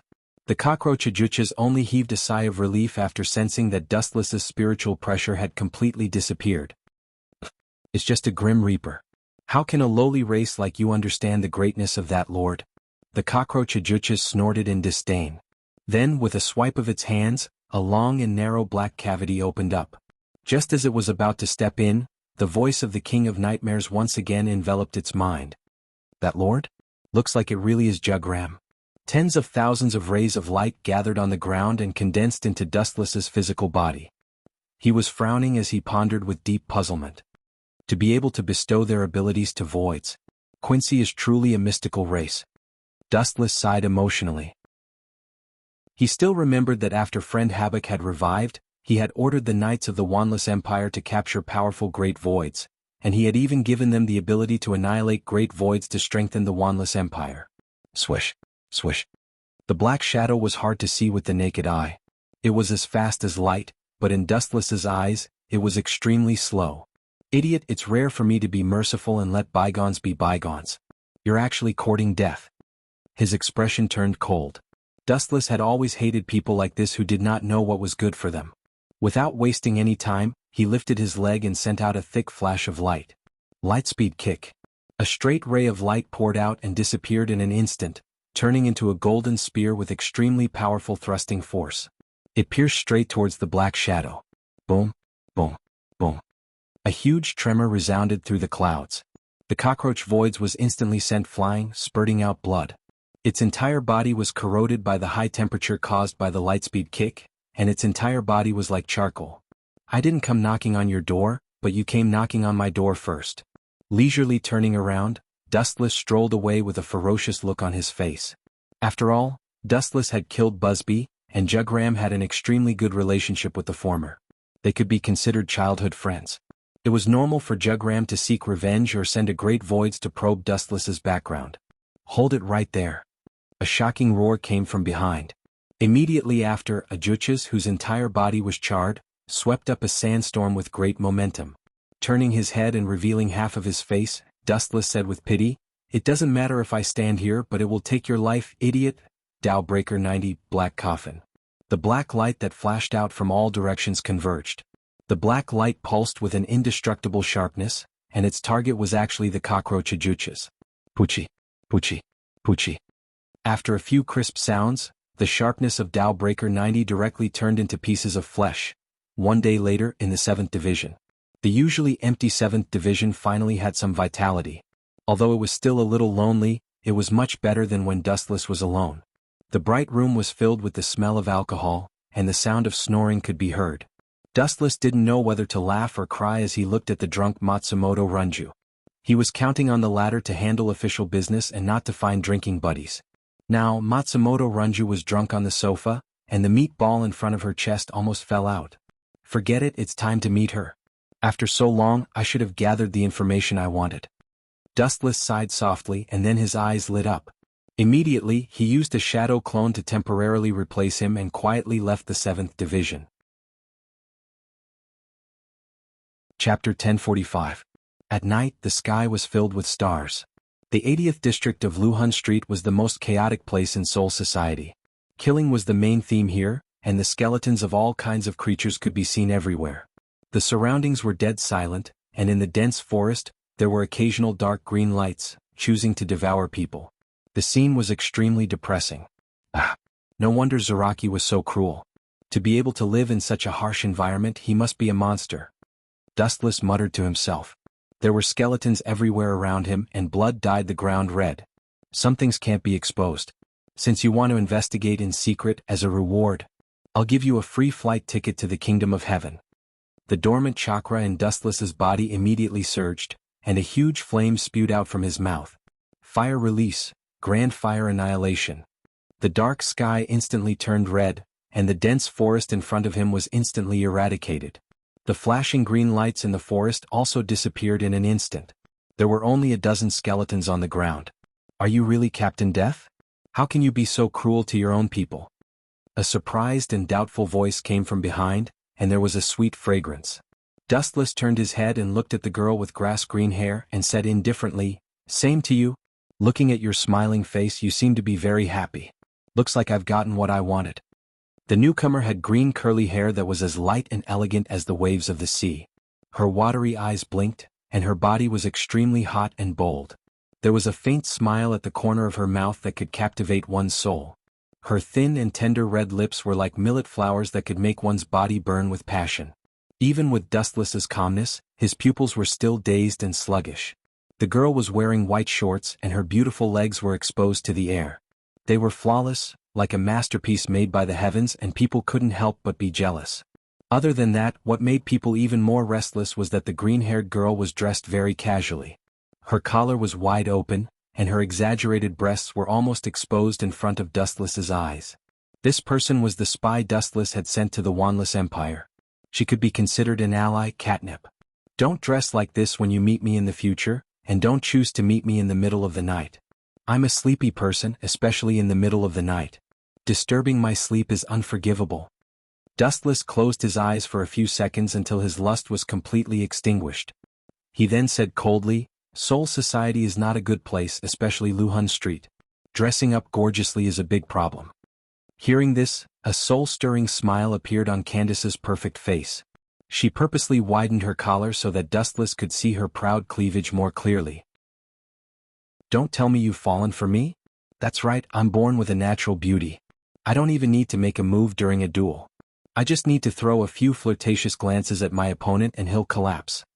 Caressing her long hair that cascaded down like a waterfall, Candace laughed foolishly. She was very narcissistic. Hearing this, Dustless looked at her strangely and said with a frown, "Are you an idiot? If I'm really tempted and take forceful measures, do you think you can resist with your strength? And if you really believe that your beauty can change everything, why don't you test it on Jugram?"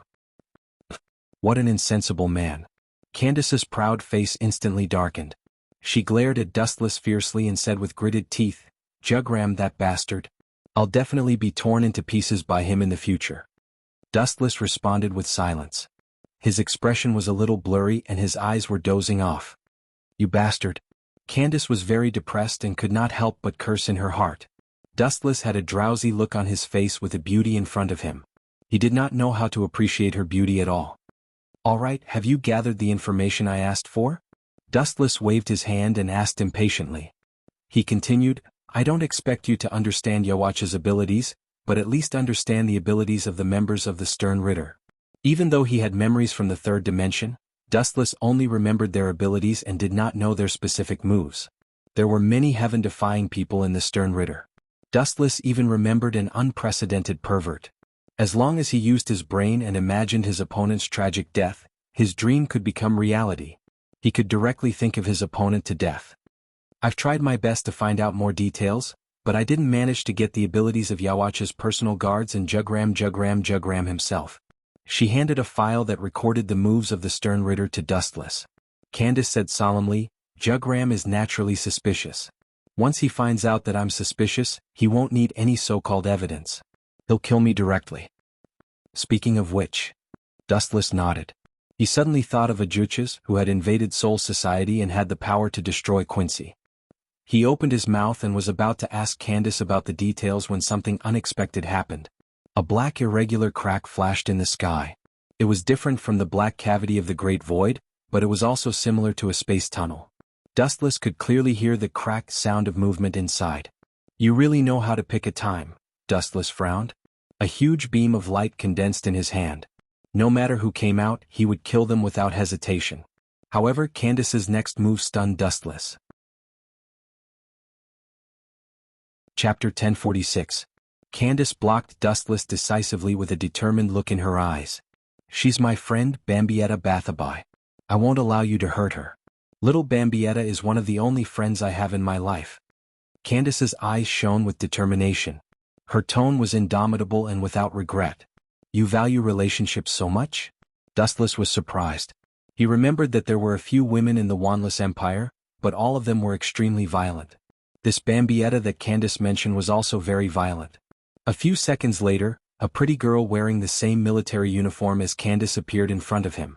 She wore a military cap with the symbol of the Wanless Empire on it. Her hair reached her waist, and she wore a short skirt with a heart-shaped insignia pinned to her chest. She wore a belt with a heart-shaped insignia, black stockings and long boots. Perhaps it was the first time she had seen Dustless. Her pure and innocent eyes were somewhat absent-minded and curious. She looked at Dustless with great interest. But when she saw Candace, who was standing next to him, her face instantly became cold, and her whole body emitted a cold aura. "Candace, you betrayed His Majesty and fell to the point of associating with the Grim Reaper." Although Bambietta looked like a young girl, she was actually an old monster who was over 100 years old. She was much older than Dustless. As a member of the Sterncross Knights, she was also a wily old fox who had lived for many years. Thus, she immediately saw through the relationship between Dustless and Candace. "Is that so? Then what are you going to do with us?" Dustless did not deny it. Instead he asked directly, "Kill us? Or give us to Jugram to claim credit for? But we're on the same side now. You can't do it with your strength." Compared to the apprehensive Candace, Dustless was undoubtedly much bolder. He was straightforward and did not hide anything. His words were full of provocation and mockery. "Boy, you're courting death." Bambietta immediately reacted with the strongest strength. She raised her hand and condensed a crystal divine bow. In an instant, arrows compressed with extremely high spiritual pressure shot out. Whoosh whoosh whoosh. The powerful arrow pierced through Dustless, but it didn't have any effect. He stood there unscathed, looking at Bambietta with a mocking gaze, silently mocking her. What's going on? Seeing this, Bambietta's delicate little face was dumbfounded. She had clearly shot Dustless, but he was completely unharmed. He was in high spirits and was completely fine. "Brat, don't be so smug." With a ferocious look on her face, Bambietta, who refused to believe it, waved her hand and compressed even more spiritual droplet arrows. She aimed them at Dustless in unison. Whoosh whoosh whoosh. Just like before, a few holes appeared in Dustless's body, but they were repaired in the blink of an eye. Smiling, he looked at the red-faced Bambietta and suddenly felt that she was very interesting. He hooked his finger at Bambietta again and said with disdain, "What is that all? You can't even land a hit on me and you want to defeat me?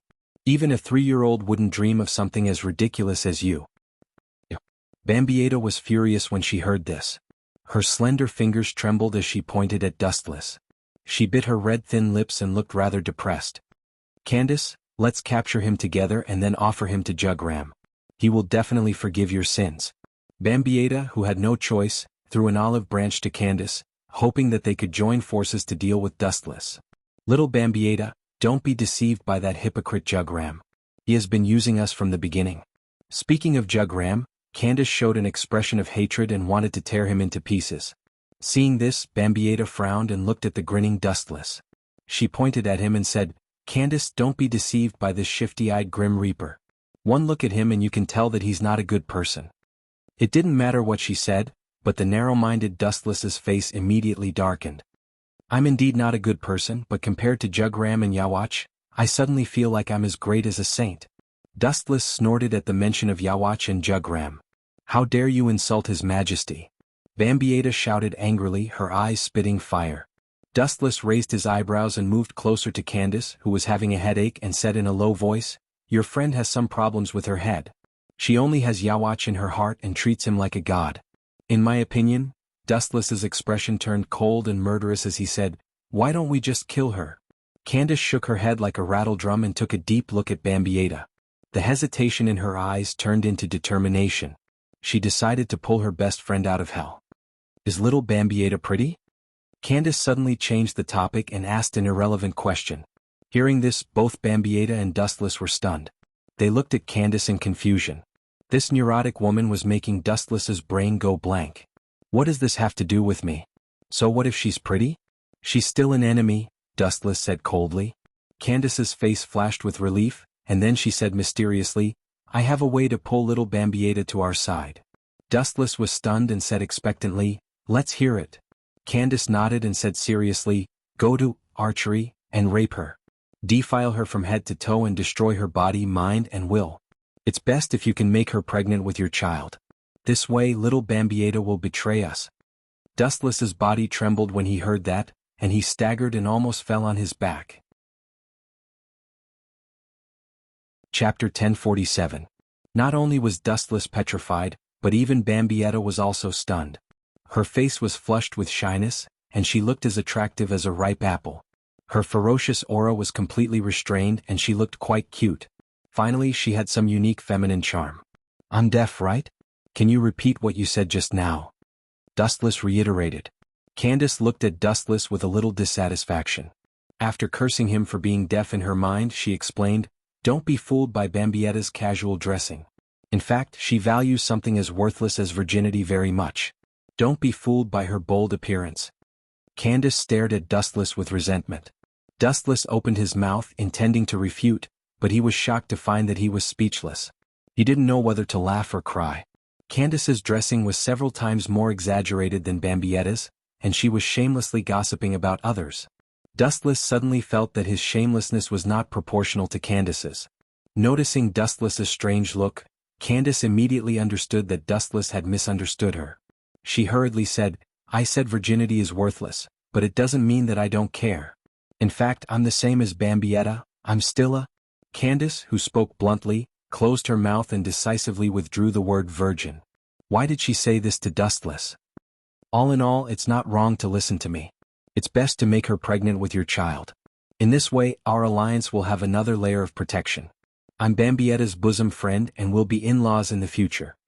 Without waiting for Dustless's reply, Candace murmured to herself, her eyes shining. She felt that she was too smart. She had been worried about how to deepen the alliance with Dustless, but now it seemed that all the problems had been solved. "You're also my bosom friend?" Dustless couldn't help shaking his head and smiling bitterly in his heart. "Shut up, you bastard. I'm going to kill you." Bambietta, who couldn't bear it any longer, roared like an enraged tigress. Her 3,000 willow strands stood erect, and surging killing intent rushed towards Candace and Dustless. Although Candace's method isn't ideal, what she said is true. It wouldn't be bad if we could pull her in. It'd be a good idea to use her as a weapon against another, and we'd be able to catch Wanless Empire off guard from the inside. Ignoring the suffocating murderous aura covering his body, Dustless nodded inwardly. Soon after, a mischievous smile appeared on his face as he pretended to be incomparably vulgar and said, "Candace is right. You'd better repent and be saved. Otherwise I'll—" The corner of his mouth twitched. Dustless realized that he couldn't say the word traitor. "Otherwise I will capture you and torture you until you beg for death. I will make you sink into the sea of desire and never be able to rise again." With a wretched and dark smile on his face, Wuchen stared at Bambieda's plump body without any scruples. "You too." Hearing this, Bambieda's murderous aura became even more intense. Due to her excessive indignation, the originally invisible murderous aura turned into a cold mist that enveloped Dustless and Candace. This was intolerable. A vast spiritual pressure that was not inferior to that of a captain-level Grim Reaper erupted from her perfect body. Crack, crack, crack. With Bambieda as the center, the ground beneath her feet cracked open, forming a huge crack that rapidly expanded. In the blink of an eye, it had expanded to a radius of several hundred meters. "Do you want to die? This is Soul Society." Seeing this, Candace's expression changed drastically. Releasing such a terrifying spiritual pressure would attract the attention of Soul Society sooner or later. When that happened, many captains would definitely rush over. The current Quincy was an existence that couldn't be exposed to the light. "So what? As long as I can get rid of you two before they arrive," Bambieda said nonchalantly. Not only did the spiritual pressure she released not decrease, but it also increased, causing Dustless's captain-level Haori to flutter. There are so many problematic girls these days." Dustless's words immediately attracted Candace and Bambieda's attention, and they both glared at him with dissatisfaction. "I'm telling the truth. You two belong to the brainless type." Dustless complained in his heart, and then his expression turned cold. "You little things can be killed in the blink of an eye. You're not even worth fighting." Hearing this, Bambieda, who had a bad temper, was about to explode. If Yawach wanted to kill her, he had to fight, but when it came to Dustless, he didn't even need to fight. One should know when to stop looking down on others. "Is that so?" Bambieda sneered and said sarcastically, "If you can really kill me in the blink of an eye, then I'll agree to your conditions and follow your lead." After saying this, Bambieda looked at Dustless with extreme disdain. Kill her in the blink of an eye? What a joke. Even Yawach couldn't do this. God is so unfair. Suddenly looking up at the sky, Dustless was dejected. Candace was stunned. Blinking her crystal eyes, she asked, "Why do you say that? You don't understand?"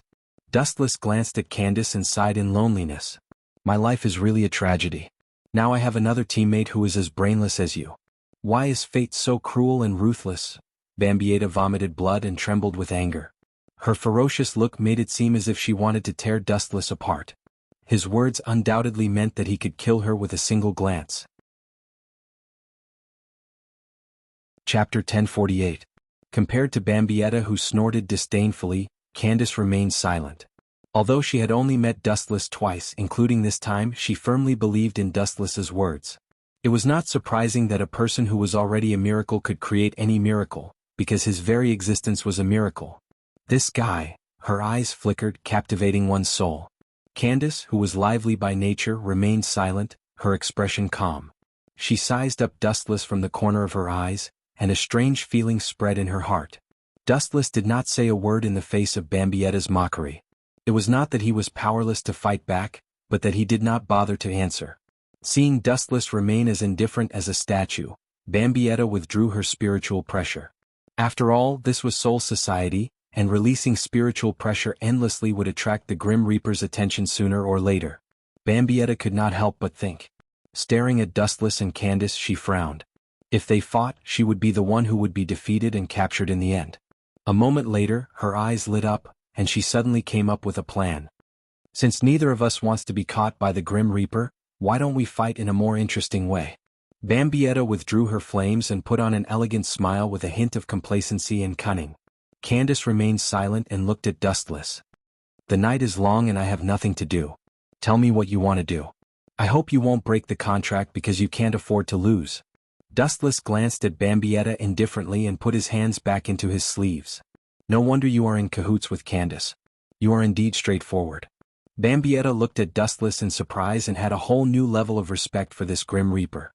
Dustless and Candace clearly had the upper hand in a 2v1 situation, but Dustless was willing to give up the advantage. He was indeed broad-minded.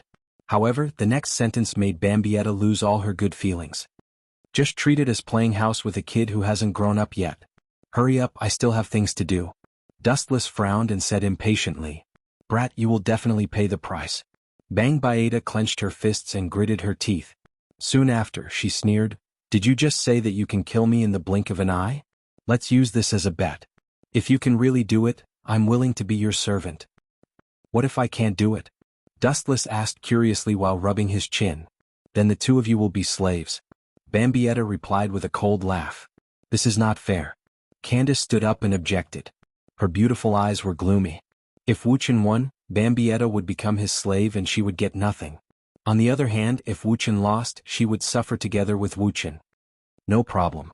Dustless raised his eyelids and said indifferently.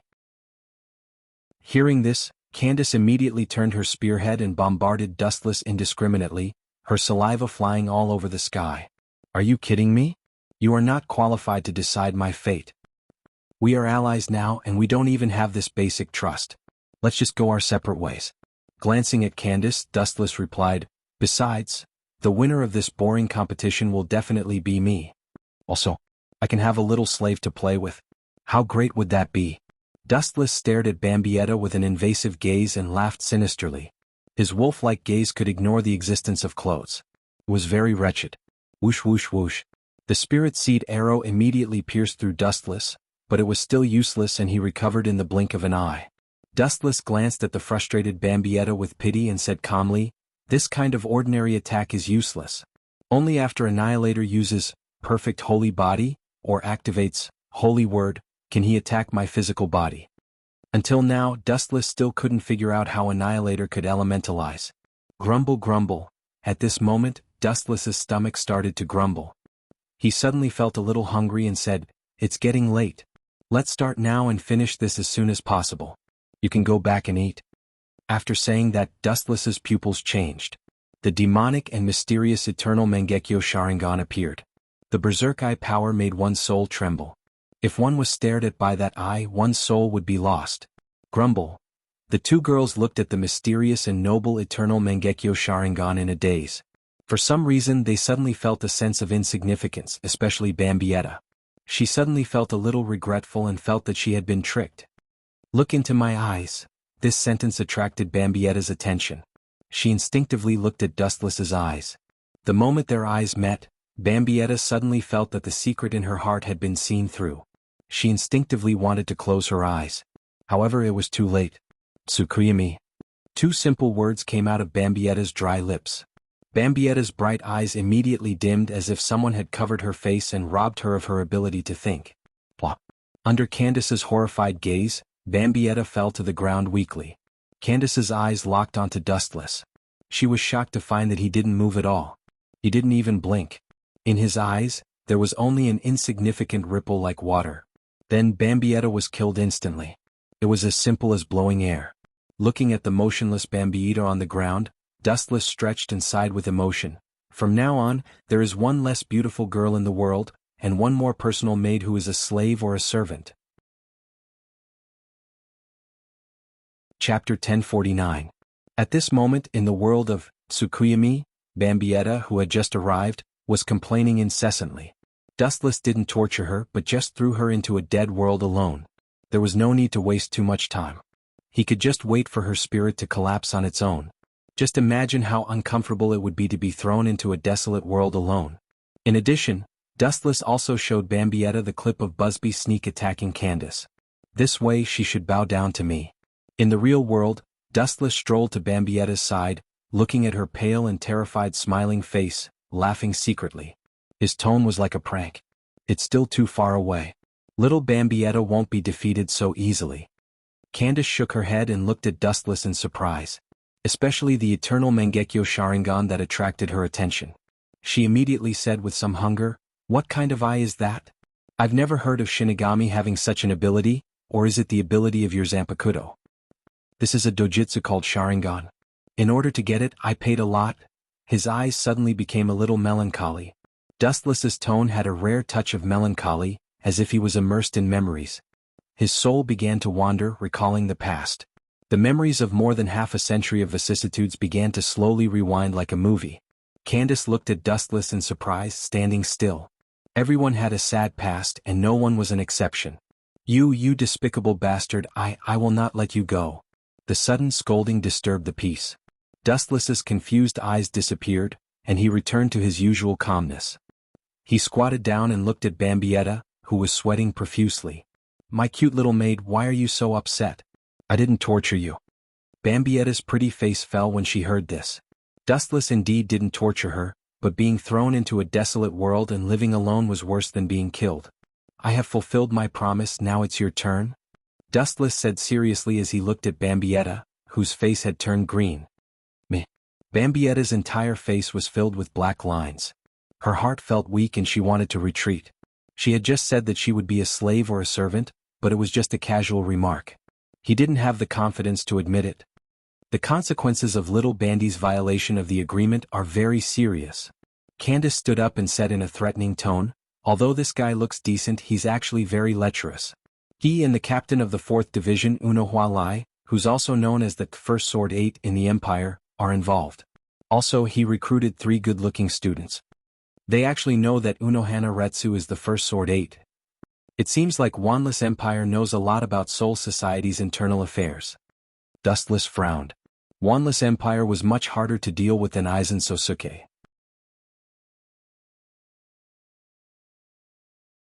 Chapter 1050. Dustless opened his mouth. Although he was surprised, he still shook his head. Jugram's risky move was within Dustless's expectations. Quincy's goal was naturally to destroy Shinigami and kill Soul King. Aizen's goal was the same. Even if the two sides hit it off, it would still be in line with each other's goals. After all, Shinigami was their enemy. But I don't think Aizen will cooperate with Jugram. After a while, Dustless confirmed. Although it was just his personal guess, he was very certain. Indeed, Wanless Empire's internal affairs say that Aizen is an ambitious man who wants to become a god. The chances of him lowering himself and submitting to Quincy are 0. Candace chimed in. Dustless looked at the two and asked curiously, then what's your empire's evaluation of me? No matter how bad I am, I'm still better than my predecessor East Sendai, right? Hearing this, Candace and Bambietta looked at each other with a hint of ridicule in their eyes. It can't be that he's not even as good as that kid from East Deity Palace, right? Wu Qin covered his old face in disappointment as if he was speechless. That's not it. The two women shook their heads at the same time. Bambietta said, Jugram recently created a special fighting force and you're one of them. Wu Qin was stunned when he heard that and asked subconsciously, special combat power? You didn't remember wrong, did you? There were indeed special existences like special combat powers, but they would only appear after Yawatch fully recovered and attacked Soul Society. Right, no matter what, you have to be careful. Jugram isn't a good person. Bambietta frowned and reminded him with good intentions. You? Dustless showed a dissatisfied expression and scolded with a straight face. I won the competition just now. Didn't I say that you're not allowed to talk about you? You have to call me young master. Bambietta's delicate face was full of confusion. She couldn't even call Dustless Lord. She had to call him young master. This seemingly trivial matter was very important to Dustless. He was even narrow-minded and couldn't be changed. Speaking of which, thinking of the great void ajuchas that invaded Hueco-Mundo, Dustless asked, Soul Society invaded a great void with the ability to kill Quincy? You killed it? The two asked in unison with nervousness. Dustless nodded. The Mantis Great Void was indeed killed by him, cut into pieces by Hado 90. That's bad. The memories and soul of the Great Void you killed will all fall into Yawatch's hands in the end, Bambietta said solemnly. This meant that Yawatch would know the moves and characteristics of Wuchen when he woke up in the future. No. You're mistaken about one thing. Seeing that the two of them had misunderstood, Dustless immediately corrected them. I don't care about that. I don't even know how many abilities and moves I have. What I care about is that since Voids can obtain the ability to kill Quincy, the Grim Reaper should be able to do the same. Looking at Candace and Bambietta expectantly, Dustless's face was full of hope. If possible, he very much wanted to seize Yawach's ability. Theoretically, it should be possible, but we don't know the specifics. The abilities of the Sternritter Regiment are all given by Yawach. Candace instantly understood Dustless's intention. He was probably aiming for Yawach's abnormal ability. But I advise you, young master, you should stop dreaming. Seeing Dustless staring at her gloomily, Bambietta's expression stiffened. She quickly changed her words and said unwillingly, although I don't know how strong Yawach is, those who have seen how terrifying he is are all afraid of him.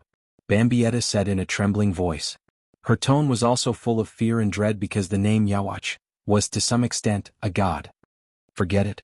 Go back. If you come out late, Jugram, who is naturally suspicious, will inevitably be suspicious. With a heartwarming smile, Dustless ordered them to leave. This guy is not bad. Bambietta secretly glanced at Dustless and muttered in her heart.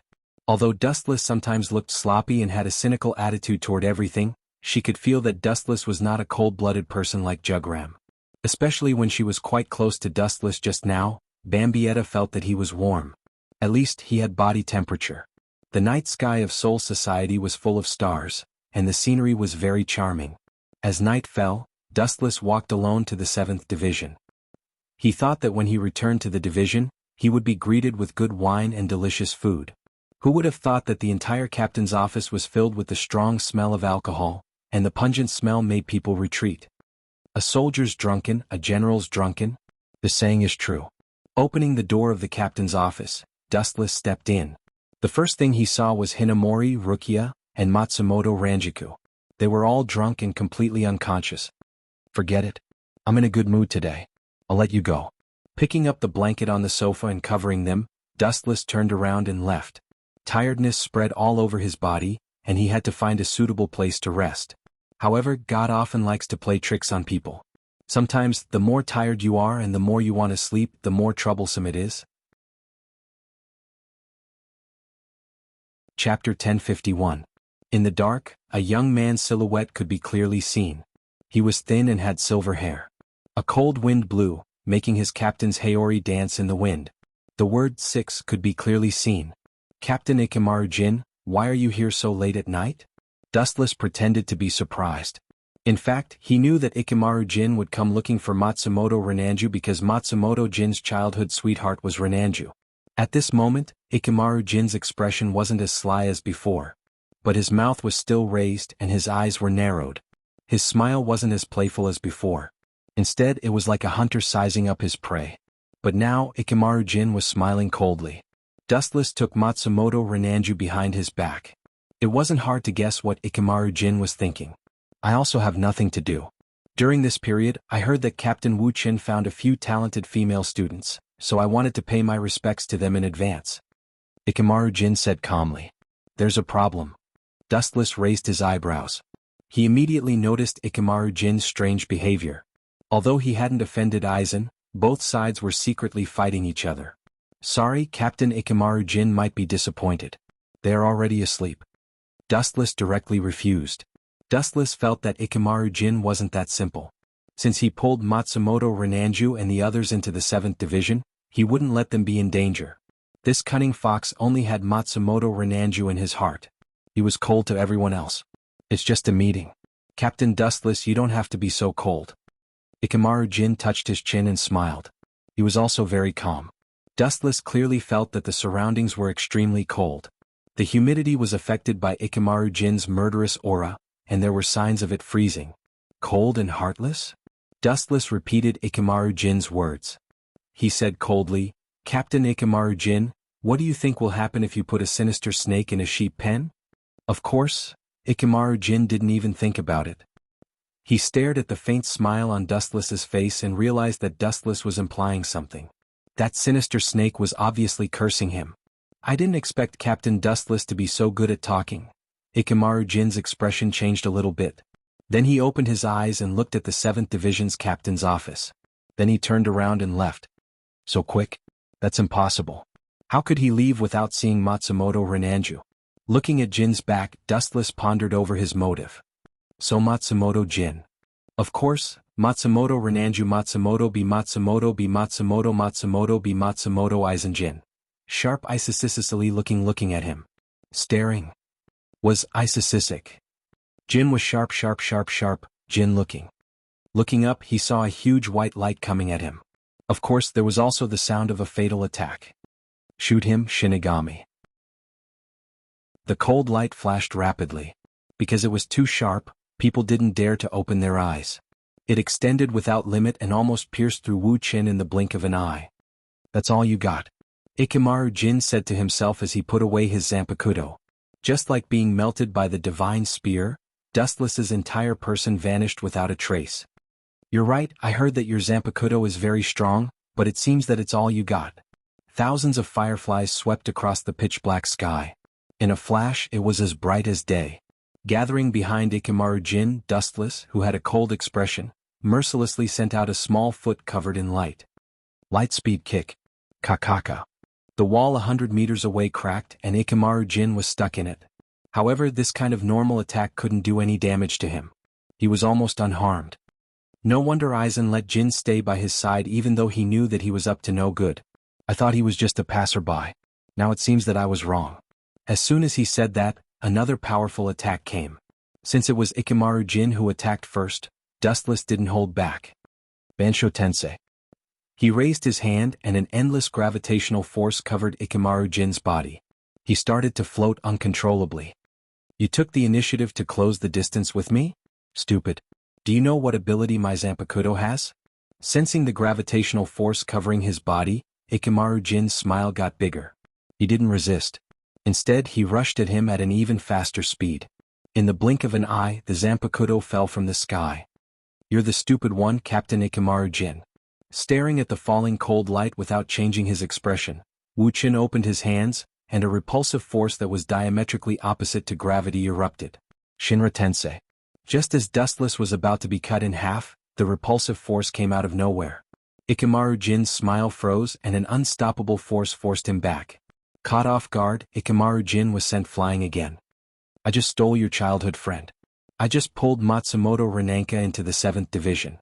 I'm not even marrying her. Why are you so agitated? Even though Ikemaru Jin covered it up perfectly, Dustless could still see what he was really thinking. His childhood friend was stolen by Dustless. He was heartbroken. Chapter 1052.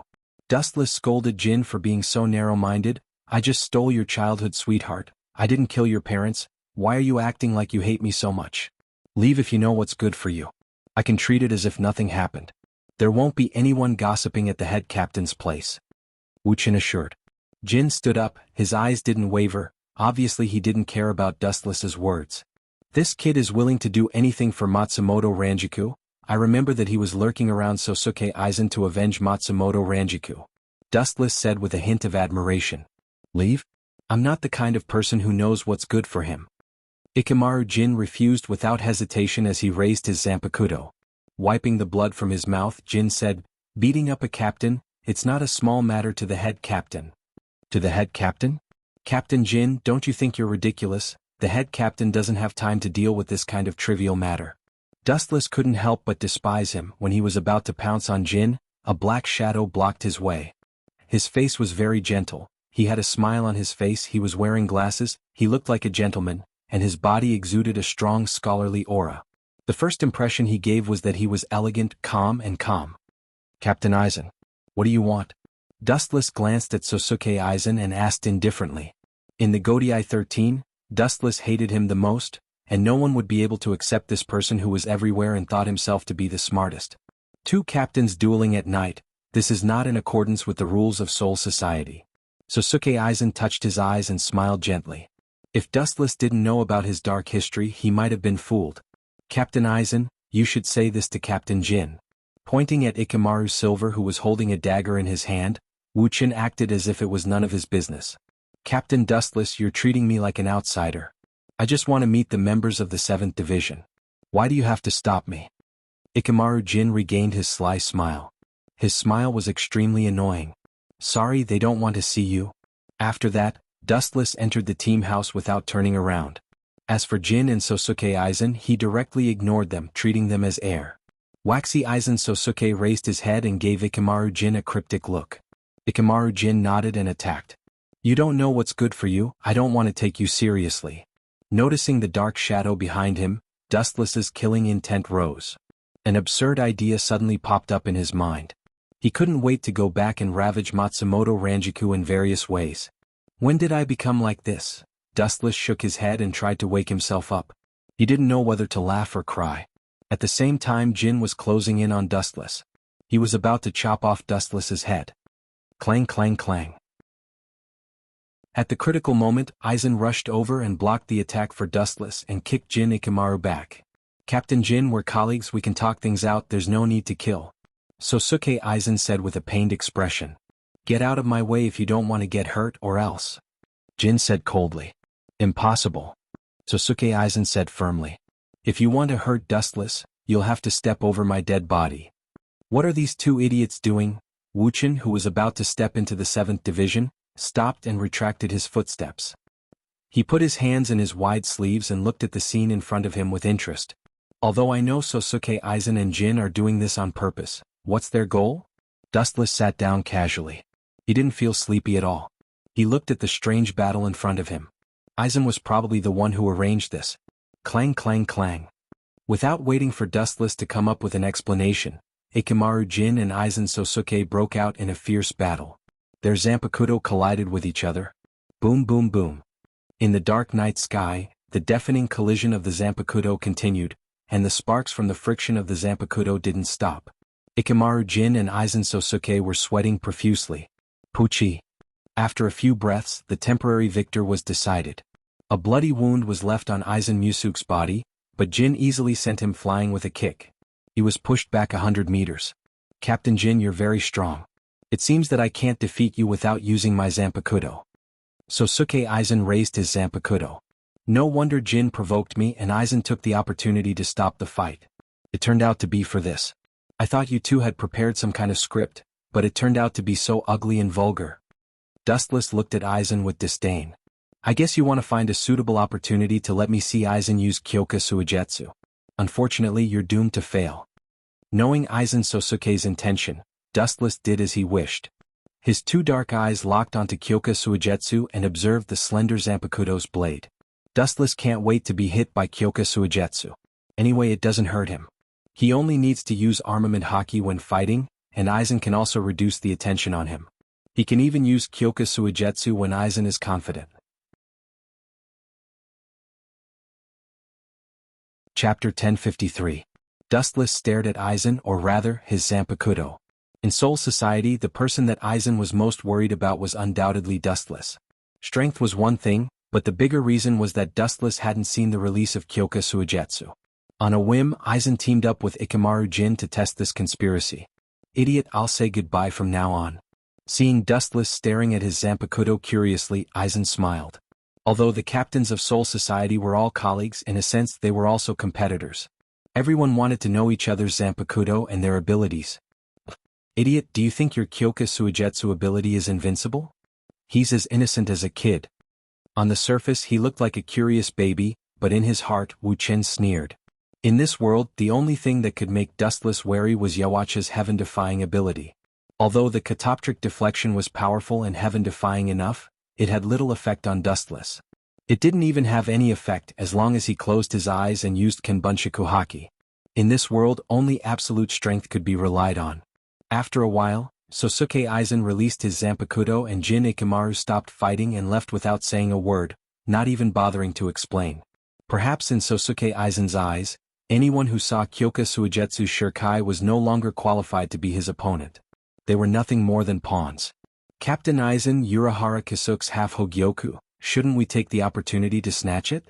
Ikamaru Jin took a deep look at the 7th Division's house. As if he was looking for Matsumoto Ranjiku, he turned to Aizen and asked.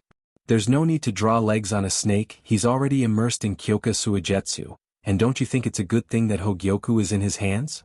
Sosuke Aizen analyzed wisely, it would be best if he can create Hogyoku, then we can take advantage of the situation. Aizen smirked. Even if he can't create a perfect Hogyoku, he'll lose his value. Although it wasn't explicitly stated, the meaning was self-evident. A person who had lost his value could only die in the end.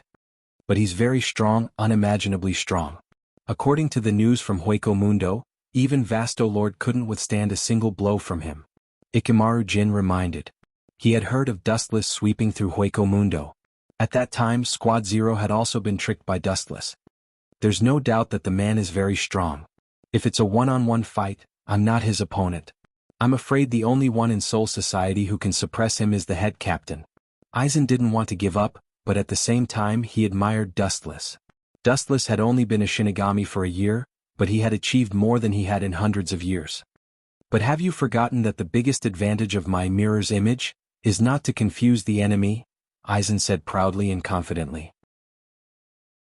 If a one-on-one fight doesn't work, then I'll use mirror's image to command the power of the entire Soul Society to deal with that man. Although he trusted the ability of mirror's image very much, Aizen liked to be prepared for everything. His success today has a lot to do with his meticulous mind. Who told the idiots of Godii 13 to listen to the orders of Central 46? It's a pity that such a good chess piece didn't squeeze out the last bit of its value. Don't you think so, Jin? Yes, Captain Aizen. Idiot. Looking at the disappearing backs of Ikemaru Jin and Aizen, Dustless sneered. Aizen's mirror's image can hypnotize the five senses, but the observation haki is outside the five senses. The chance of Aizen defeating him with this ability is 0. Even the conversation between Aizen and Ikemaru Jin was heard clearly by Dustless. What a blatant plan. He should be waking up soon. Looking down at the blue round bead in his hand, Dustless muttered to himself. The mysterious black and purple light contained a magical power, penetrating a faint purple mist. If you perceive it carefully, you will be surprised to find that it's a very dense materialized Ryatsu. The bead in his hand is the Hogyoku. Aizen, you don't deserve to have the Hogyoku. It would be impolite for me to accept it on your behalf. Feeling the cool touch of the Hogyoku, Dustless raised the corner of his mouth. His face was full of satisfaction and of course a touch of disappointment. Getting the Hogyoku is indeed something to be happy about, but so far, Dustless's Zanpakuto hasn't moved at all. As a Shinigami, Dustless is embarrassed that he doesn't have a Zanpakuto. Zaraki Kenpachi is stronger than him and he has a Zanpakuto. Now Dustless can only use the first Hogyoku. Forget it. Since Aizen used the ability of mirror's image on me, it means that Aizen should be doing something in the near future. After thinking about it, Dustless felt relieved. He can't force the Zanpakuto and he can't force it. What's more, according to Dustless's current strength, obtaining the Hogyoku is like adding wings to a tiger, and the Zanpakuto is actually dispensable. Chapter 1054. Time flew by and in the blink of an eye 5 months had passed.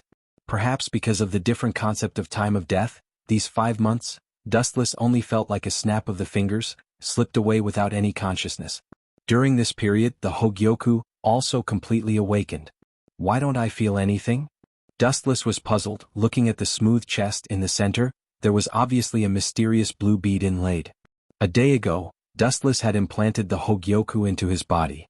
But to his disappointment, there was not even a fart reaction, let alone evolution. Definitely no feeling. When your Ryatsu bottoms out, I will provide you with power. When your life is oppressed, when you fear death, you can evolve. The surface of the Hogyoku flashed a mysterious halo. At this moment, a strange voice suddenly invaded Dustless's mind. Are you the consciousness of the Hogyoku? Hearing this, Dustless was not surprised. The Hogyoku did have its own consciousness, but to his surprise, this clear voice was no different from a 15 or 16-year-old girl, very clear and pleasant. Only by fear of death can I evolve? Dustless frowned. He may not be able to evolve in this life. There seems to be no one in this world who can make him feel fear. Yes, only when the host is afraid of death and wants to get stronger can you evolve. The consciousness of the Hogyoku confirmed. Only by fear can I evolve. This requirement is too difficult. Dustless couldn't help but feel a headache. He can only pin his hope on Habak, hoping that he can bring him fear. But it doesn't matter. It's also very good to get unlimited Ryatsu. Dustless showed a smile and immediately said loudly, Wanju, quickly bring my captain's Hayori, I'm going to be late for the captain's meeting. That old man is really bored. He always wants to hold a meeting. Thinking of old man Yamamoto, Dustless couldn't help but complain. The 7th Division needs to increase the members, at least a few nannies to wait on you. Matsumoto Ranjiku shouted in dissatisfaction. She threw Captain Hayori to Dustless and immediately fell onto Dustless's bed. Gulp. Dustless awkwardly took a deep breath and looked at Matsumoto Ranju's voluptuous body. Matsumoto Ranjiku was only wearing simple pajamas, which couldn't hide her hot body at all. Moreover, Soul Society's clothes were very strange, everything seemed to be transparent. Get up. Dustless nudged Matsumoto Ranjiku, but she obviously didn't buy it and fell asleep. Her body was filled with the smell of alcohol. Apparently, she drank again last night. Seeing this scene, Dustless was particularly depressed. Hinamori and Rukia were really good, doing things in an orderly manner. Matsumoto Ranjiku, on the other hand, was nothing but a drunkard. Dustless, however, was that this guy actually wanted him to pay for the drinks. A black butterfly suddenly stopped beside the ship and attracted Dustless's attention. Hell butterfly? Frowning, Dustless quickly put on his clothes and rushed to the First Division. In the First Division's building, the captains were gathered, and the atmosphere was tense. Captain Ye, give this old man an explanation. The angry rebuke exploded, and everyone looked at the miserable Nye Maori. Because of Aizen's Hogyoku, the souls of the Shinigami kept disappearing in Rukuen Street, and the number of students in the academy decreased greatly. Yamamoto began to blame Mayuri. As the captain of the 12th Division, he was responsible for monitoring Soul Society's every move. Naturally, he blamed Mayuri for the inexplicable disappearance of the souls. It's hard to guard against a thief in the family. This old man is unlucky. With Aizen Sosuke helping him, he won't be able to find out who did it. Looking at Mayuri with pity, Dustless looked at Aizen. There was no need to guess who did it, only one person would do it, Aizen Sosuke. Mayuri's face turned black. He wanted to quibble, but he didn't dare to say more. He didn't know who did it, and the head captain would kill him if he spoke nonsense. In desperation, he took out a bunch of useful information, hoping that the head captain would calm down. It seems to be this guy. Mayuri handed the photos to the captains and said with a headache, I don't know what kind of monster this guy is, but he doesn't look like a Shinigami and he doesn't look like a hollow. Anyway, his strength is boundless. I sent people to investigate in secret, but they were all killed by this guy. It turned out to be him. His pupils shrank. Witnessing the voice of the mysterious monster in the photo, Wu Chen's bored eyes flashed a bright light, and his expression was also very surprised. No wonder Mayuri's people were killed, this monster is really strong. Dustless showed an interested expression. He thought that Aizen would need a few years to create the monster in the photos, but now it's out of the blue. The monster in the picture could be called a greater void, but its void hole was blocked and it was wearing a mask. There were 2 bone horns on its forehead, which were extremely sharp. Its entire body was pitch black and it looked very mysterious. Chapter 1055. Dustless was speechless. The captains discussed among themselves. This was the first time they saw such a strange creature. What is this? After a while, the head captain muttered in confusion. His eyes were filled with curiosity as he looked at Mayuri. This was his specialty. However, the head captain was going to be disappointed this time. Mayuri shrugged helplessly with a blank expression. This was the first time he had seen such a strange thing. I remember this void is called Void White. It's a void created from the soul of a Shinigami. It's very strong. I think it's on the same level as Vasto Lord, maybe even stronger. Compared to the captains who didn't know, Dustless was familiar with it. It was the void created by the future Shinozaki Ichigo. Captain Sama? Aizen stood up and politely said, no matter what this guy is, he only went to 3 places, Soul Society, Hueco Mundo, and the modern world. Aside from that, there are no other places. Dustless sneered and immediately attacked Aizen. Captain Aizen, you want to send a Shinigami to the modern world and Hueco Mundo, but we don't have that many people. Haha, Aizen smiled calmly and said, of course I'm not going there to wait. That stupid method won't work. What I mean is, since this monster likes to hunt souls, we should take the initiative to lure it. We don't even know its location, how can we lure it? Dustless sneered. He felt Aizen's motives weren't pure. It's simple. Didn't Captain Yes say that the monster likes to eat souls? That means it likes people with high Ryatsu. Aizen smiled and said confidently, I think it's most likely to go to Luhun Street or the modern world. It shouldn't have the ability to enter Hueco Mundo. Dustless glanced at Aizen and then looked away. Dustless was sure that Aizen didn't have good intentions because Sosuke Aizen was the one who created Void. Now that he was released for no reason, there must be a conspiracy. Leave Soul Society's Drifting Soul Street to me. I will tear that bastard apart and return peace to Drifting Soul Street. A rough voice came. Looking up, it was the hungry Zaraki Kenpachi, waving his zanpakuto excitedly as if he was on steroids. This brat has also learned this trick. Public morals are really degenerating these days. Dustless couldn't help but feel helpless. Even Zaraki, who loved to fight, was talking about peace. Among all the captains, he was the one who was most eager for something big to happen. Raising his eyebrows, a captain who rarely spoke suddenly stood up. Then the modern world dash. Leave the modern realm to me. Dustless glanced at the person and immediately stepped forward to answer.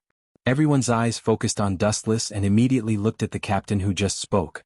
This person was the current captain of the 10th Division, Isshin Shiba.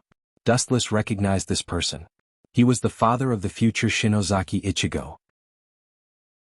In the future he would be in cahoots with Urahara Kisuke and the others. Then Captain Dustless will go to the modern realm. Yamamoto nodded and said, "That's not good. I heard that there are a lot of Quincy in the modern realm. Why don't you come with us? It would be best if you can catch some for me to experiment on."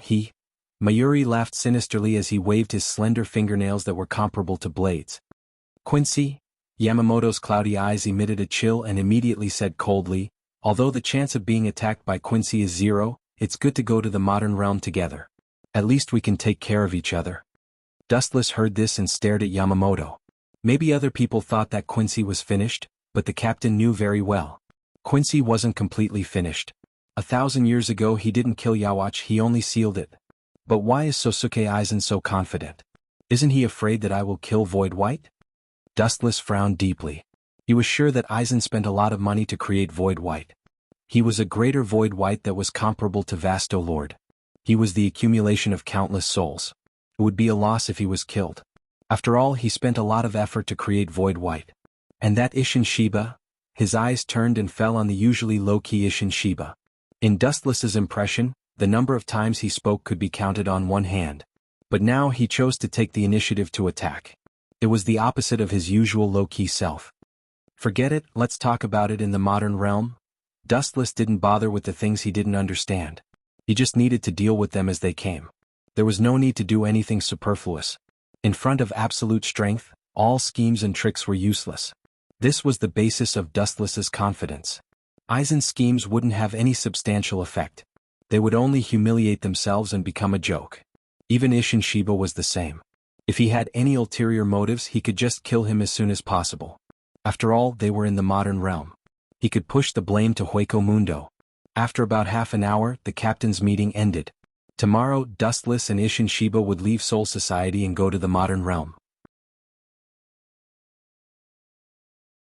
Chapter 1056.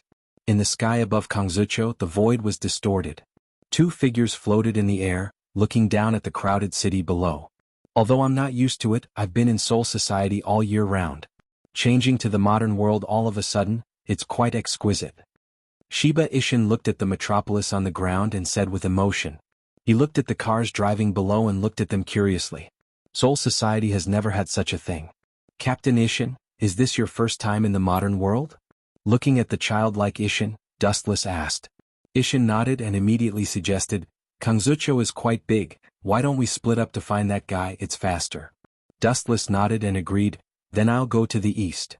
Then I'll go to the west." Isshin jumped quickly on the high-rise buildings, his steps light and vigorous. He obviously wasn't running around aimlessly, but with a mysterious map in his hand, looking left and right to find his destination. This kid's motives are really impure. His direction seems to be in a hidden alley. Dustless stared at Isshin in the distance with a cold smile. He had already vaguely guessed where Isshin was looking for. No wonder Urahara Kisuke was kicked out of Soul Society and knew so much inside information. I really didn't know that this kid was a spy. After thinking for a while, Dustless followed, his killing intent thickening. If Isshin knew that Dustless had embezzled the Hogyoku, he would definitely report it to the head captain. Awoo! At this time, a hysterical roar mixed with destructive spiritual pressure shook the sky, and the glass on both sides of the street was shattered by the powerful spiritual pressure.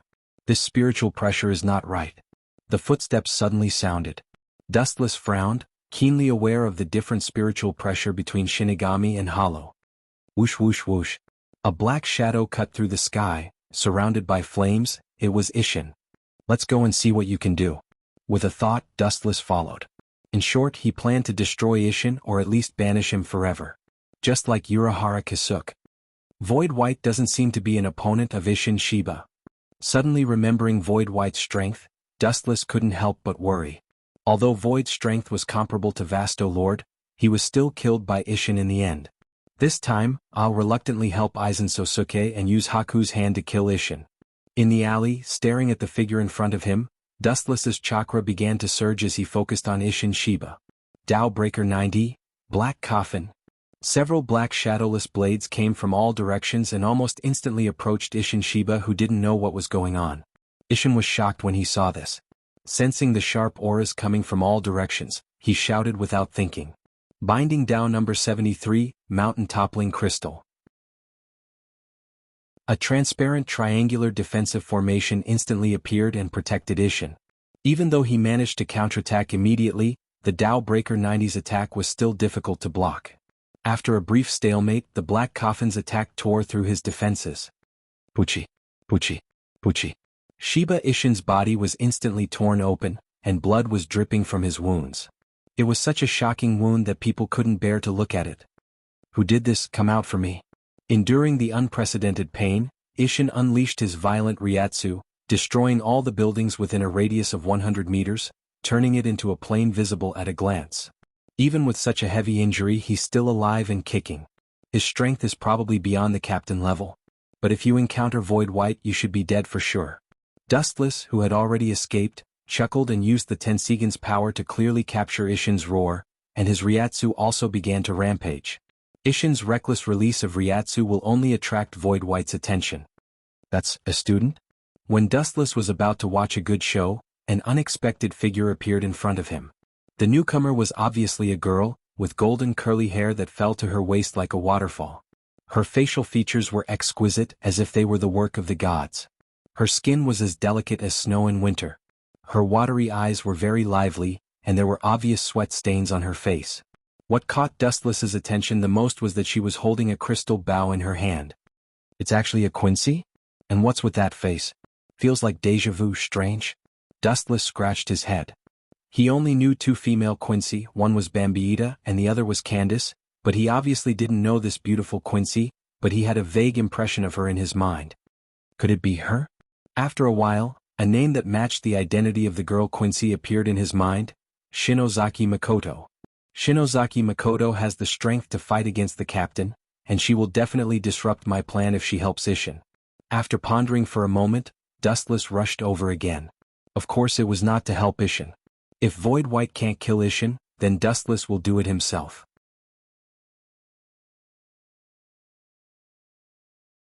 Chapter 1057. With just a thought, the things at the end of the world were also close at hand. Under the abnormal eye power of the Tensigan, everything was right in front of him. He actually forgot about the hatred between Shinigami and Quincy. This Quincy is really compassionate. Dustless secretly observed the situation. This kind of thing has nothing to do with him, so there's no need to meddle in other people's business. He just needs to find an opportunity to kill Isshin. Roar! The violent roar came again, accompanied by violent wind and waves. The central area was like an earthquake, and the ground was shaking and cracking, and the cracks were spreading rapidly. 1 meter, 10 meters, 50 meters, 100 meters. The cracks were getting bigger and bigger, and the exaggerated range was about to annihilate the whole world. The shaking gradually became farther and farther away, and the power did not weaken but became stronger. Under Dustless's interested gaze, a monster with a knife, a mask, and a horn on its head was exposed under the sunlight. The most surprising thing was that this monster had a void hole, but it was blocked by a mysterious substance. Finally willing to come out? But its strength is really strong. Can the two of them deal with it together? Dustless had a big question mark in his heart. There was no doubt that the power of Void, the great void in Shinozaki Ichigo's body, was beyond doubt. After erupting, it killed Vasto Lord Ulquiorra with overwhelming strength. Its strength was self-evident, especially when Isshin was seriously injured by Dustless. Overall, the situation was dangerous. Are you okay? Looking at Isshin's horrifying wound, Shinozaki Makoto rushed over and asked with concern. Her tone was as warm as the winter sun. No, I'm fine, I won't die for the time being. Isshin said firmly, but his trembling body betrayed him, and his forehead was full of sweat. Seeing this, the kind-hearted Kurosaki frowned and quickly took out her handkerchief. Just as she was about to wipe the sweat off Isshin's forehead, A huge flash of light swooped down and interrupted her action. "It's Void Flash, get out of the way!" Ishin shouted loudly and immediately stood up. His body was releasing Ryatsu, but the crack on his wound was getting bigger and blood kept flowing. "The one who should get out of the way is you." Shinozaki Makoto resolutely stood beside Ishin, and many arrows were condensed from her fingers, aiming at the incoming flash. This little girl, Dustless, who was in the dark, looked at Shinozaki Makoto with shining eyes. From the fluctuations of Ryatsu and the skillful movements of the Quincy, she was definitely not weaker than Bambieta and Candace. By Shinozaki Makoto. Whoosh! A few divine arrows that were compressed by the spiritual particles were shot out. They rose from the ground and came into close contact with the falling flash. Boom! The power of the two moves was roughly equal, and they cancelled each other out after the big explosion. Ishin Shiba gave a thumbs up. Although the creature in front of him couldn't speak and could only growl, it was definitely not weaker than Vasto Lord. Shinozaki's zzz's, hers s's, puff. At this moment, Shinozaki Makoto suddenly spat out blood. Her face was pale and her body was on the verge of collapsing. Looking closely, a bloody mark appeared on her right shoulder. How surprising. This void is so cunning. Dustless was stunned. Others may not have seen the scene just now, but he saw it clearly. When the explosion occurred, a small red flash was spat out from Void's mouth. It was extremely fast, 20 times faster than an ordinary Void flash, but its power was greatly reduced. Using a Void egg to hit Shinozaki Makoto in the chaos. How cunning. Dustless sincerely admired Shinozaki Makoto. However, the next scene made Shinozaki Makoto, Ishin, and Dustless all petrified. How is it possible? This thing is just something made by Sosuke Aizen. How can it use that? He's not a Shinigami. Although it's a void made by a large number of Shinigami's souls, it doesn't make sense for him to know Kido. And from the fluctuations of his Ryatsu, it's a high-level Heido. Dustless's heart was in turmoil. He didn't expect Void to know Heido. He had never heard of Shinozaki Ichigo before. Subai raised his right arm that was holding the bone broadsword, and a thick flash of light spread out. Even though White Void couldn't speak, Dustless still heard these words. Tao Breaker 88, Flying Dragon Strikes Thief Sky Shaking Thunder Cannon. Shinozaki Makoto and Ishin were injured, and they were like fish on the chopping board. They could only watch as the light engulfed them, and their hearts were filled with despair. Am I going to die? Damn it. Shinozaki Makoto raised a bitter smile and mocked herself. Her pretty face was full of unwillingness. No one wanted to die. Just when she had completely given up, a figure resolutely blocked in front of her. The thin figure was not worth mentioning under the light of destruction. The thin figure was unusually firm and his eyes were indifferent. His pupils were calm and expressionless as if he was looking at an insect. His eyes were full of unbearable bullying. Captain Dustless. Ishin was surprised, and the despair in her heart was immediately swept away. Captain. Shinozaki Mako's eyes widened when she heard that. She couldn't believe that the skinny man in front of her, whose skin was even smoother than hers, was actually a captain. Shinozaki Mako even suspected that Wuchin was shorter than her. But he was a captain. Dustless then raised his thin right arm under Shinozaki Makoto's incredulous gaze. You want to kill with a mere candlelight? Naive. The intimate pair of eyes suddenly widened. At the moment when the light beam fell, Wu Chen's right arm swept out, and the world that could destroy was easily shattered. The sky cleared up again. Chapter 1058. Shinozaki Makoto looked at the light that shattered in an instant with a shocked expression. That thick light beam was extremely fragile in front of Dustless, not even worth mentioning. Dustless raised his hand and scattered it. This guy can actually use Shinigami's Heido. Even Arcana Breaker can't do this. Looking at the palm of his right hand, Dustless felt that strange touch just now. He was sure that it was definitely Heido, not a violent attack like Void Flash. A woo, as if provoked, Void, who was floating in the sky, let out a terrifying roar. His ferocious eyes stared at Dustless with murderous intent. Dustless, Shinozaki Makoto, and Ishin all felt as if they had fallen into an ice cave. Be careful, he's very powerful, not an ordinary Minos Grande. Seeing that Dustless was indifferent, neither attacking nor defending, Shinozaki Makoto solemnly reminded. Powerful? Maybe. Looking back leisurely, Dustless stared at Shinozaki Makoto's bloody shoulder. His eyes flashed with ridicule as he turned his head and shouted, "Come at me, beast."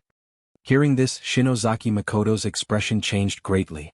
She was so depressed that she almost vomited blood. Her words were to tell Dustless not to provoke Void and not to call him a beast. You actually dared to provoke him on purpose.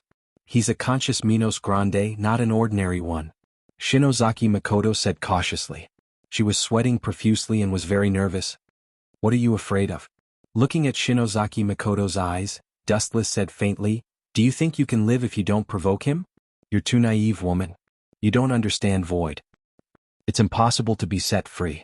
This guy was sent to kill people. It's the same whether I provoke him or not. No matter what happens in the end, it's a dead end," Dustless said bluntly. Shinozaki Makoto was confused and didn't understand what he meant. "He's coming." Seeing that White Void had disappeared, Ishin looked around and said in a deep voice, "This guy is very unusual.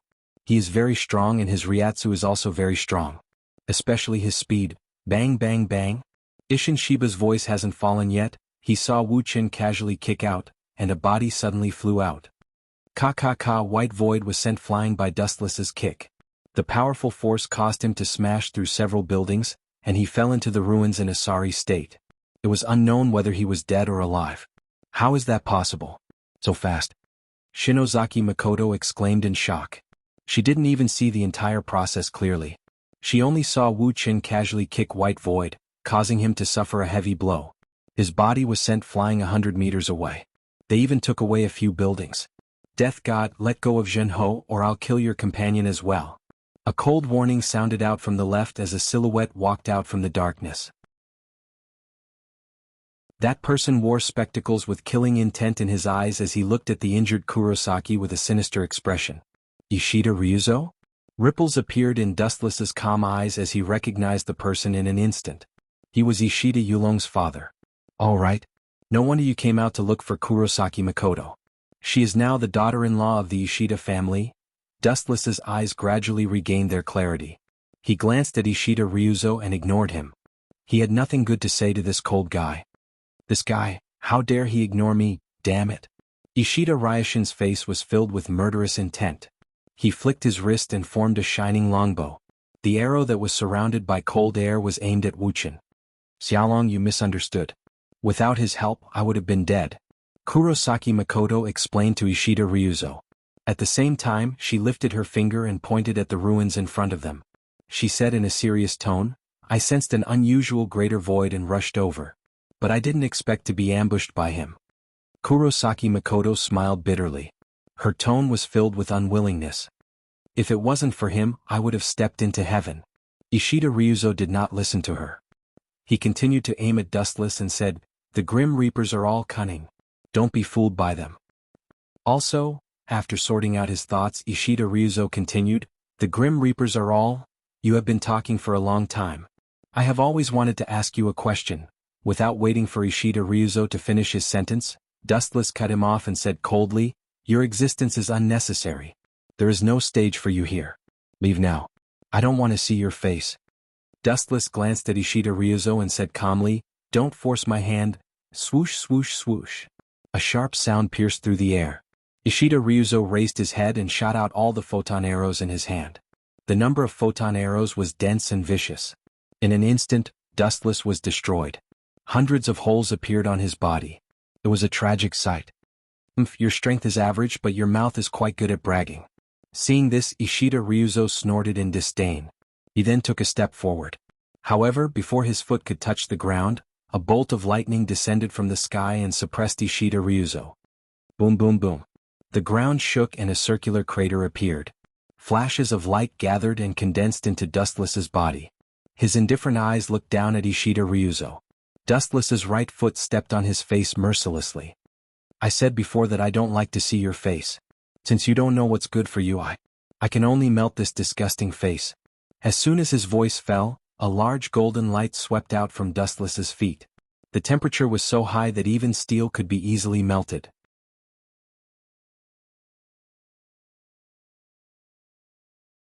Chapter 1059.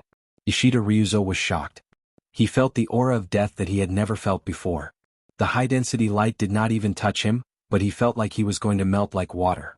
Ishida Ryuzo was sure that if he were to take Dustless's attack in his current state, he would definitely die. Don't touch him, he's one of us. Shinozaki Mako's beautiful eyes widened with anxiety. Although she was disgusted by the marriage arranged by the Ishida family, she couldn't just watch Ishida Ryuzo get killed. After all, she owed the Ishida family a debt of gratitude. One of us. Dustless turned to look at Shinozaki and sneered. He took the initiative to attack me with the Holy Annihilation Arrow. One of us attacking one of us? That's rare. Shinozaki Jinka was stunned when he heard this. He lowered his head silently in surprise. He knows the skill of Quincy. This time, it was Shinozaki's turn to be shocked. She looked at the shining leg that was approaching Ishida Ryuzo and quickly said, "That's a misunderstanding, he's fine." Naive, Dustless glanced at Shinozaki indifferently and said, "Before coming to the modern world, the head captain said that if you encounter a Quincy sneak attack, there is no need to show mercy. Kill without mercy. This kid is the one who started it. Do you think I need to show mercy?" Shinozaki, even if you don't understand the grudge between the Shinigami and Quincy, you should have heard of it. Ishin nodded. First of all, Shinigami and Quincy were hostile forces. Although he felt sorry for Shinozaki Makino, Ishida Ryuzo was the one who attacked first. He deserved to be killed. His hands were in Ishida Ryuzo's hands. No one forced him to do it. But Shinozaki's expression froze. She moved her lips but closed them again.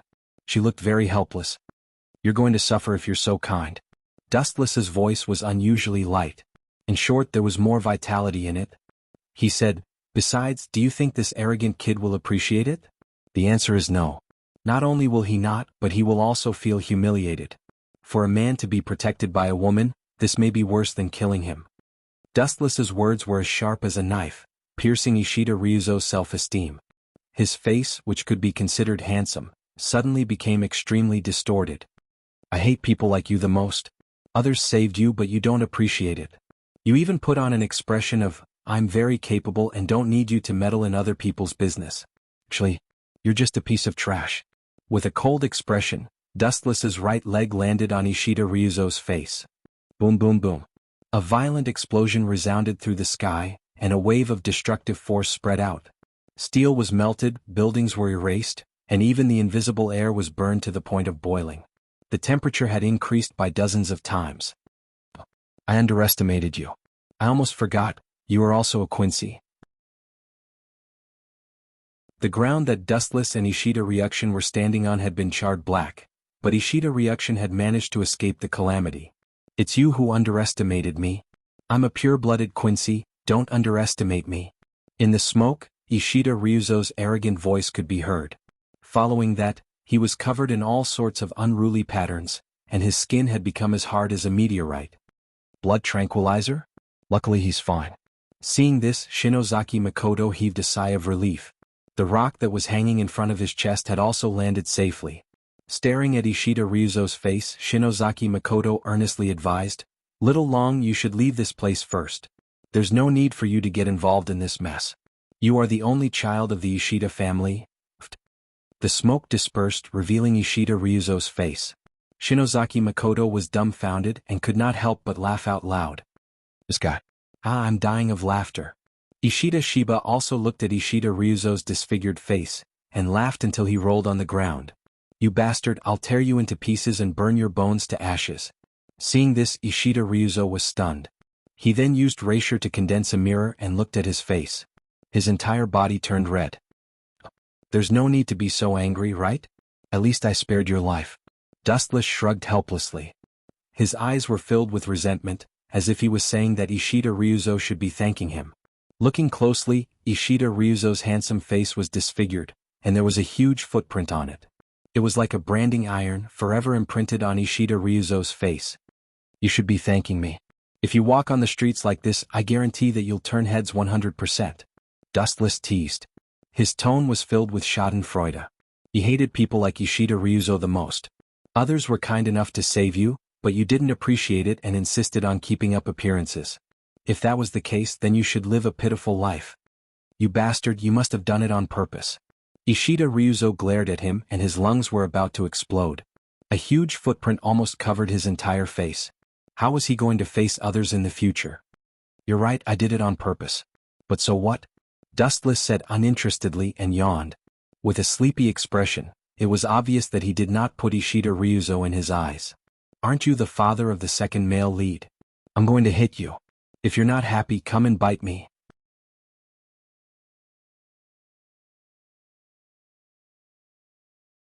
Chapter 1060.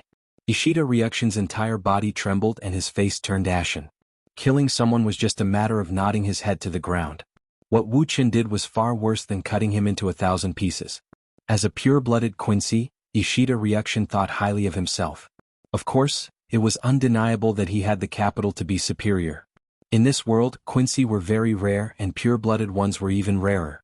However, it was okay to be arrogant, but it depended on who the opponent was. To have a disdainful attitude towards someone who was stronger than you was courting death. If I just kill you, it would be too easy for you. I think it's more interesting to let you live in humiliation. Dustless ignored Ishida Ryukshin's eyes that wanted to peel his skin and break his bones. Boom boom boom. A violent hurricane swept from the distance and the earth shook. Everyone felt like there was a mountain on their back and they couldn't move an inch. Not only did he not die, he became stronger. What kind of monster did Sosuke Aizen create? Frowning, Dustless felt the surging waves of Ryatsu. He was very surprised and he had a clearer understanding of Empyrean's strength. Then the sky turned dark red. A huge flash of light condensed above Empyrean's head, distorting space and time, like a whirlpool in the deep sea, swallowing the entire sky, and a red halo covered the sky. Gulp. Under this apocalyptic flash, everyone's expression changed greatly. Only Dustless could remain calm. Ishida Isshin and Ishida Ryukshin were seriously injured. They were already lucky that they didn't die from Dustless's sneak attack, and then they fought with Empyrean, and they were almost exhausted. As for Ishida Ryukshin, his handsome face was kicked by Dustless, and a domineering footprint was left on his face. I must take revenge. Ishida Ryukshin touched his face and said while gritting his teeth. Ao. At this time, a strange roar shook the sky, and it was even more terrifying than Empyrean. What are you doing? What are you doing? Get out of the way. Don't come near me. Suddenly a panicked cry came. Dustless froze and subconsciously looked at Isshin.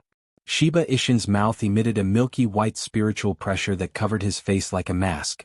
His spiritual pressure became different as he roared, which was similar to Subai's. This is voidification. This kid has been corroded by the power of the great illusionary realm. A glint of surprise flashed across Dustless's eyes as he exclaimed in shock. Only then did he remember that in the previous battle, Isshin Shiba was injured by Void, and 80% of Void's power had invaded his body. Damn it, how am I supposed to explain this to the head captain? Dustless had a headache. Before coming here, old man Yamamoto had told the two of them to take care of each other.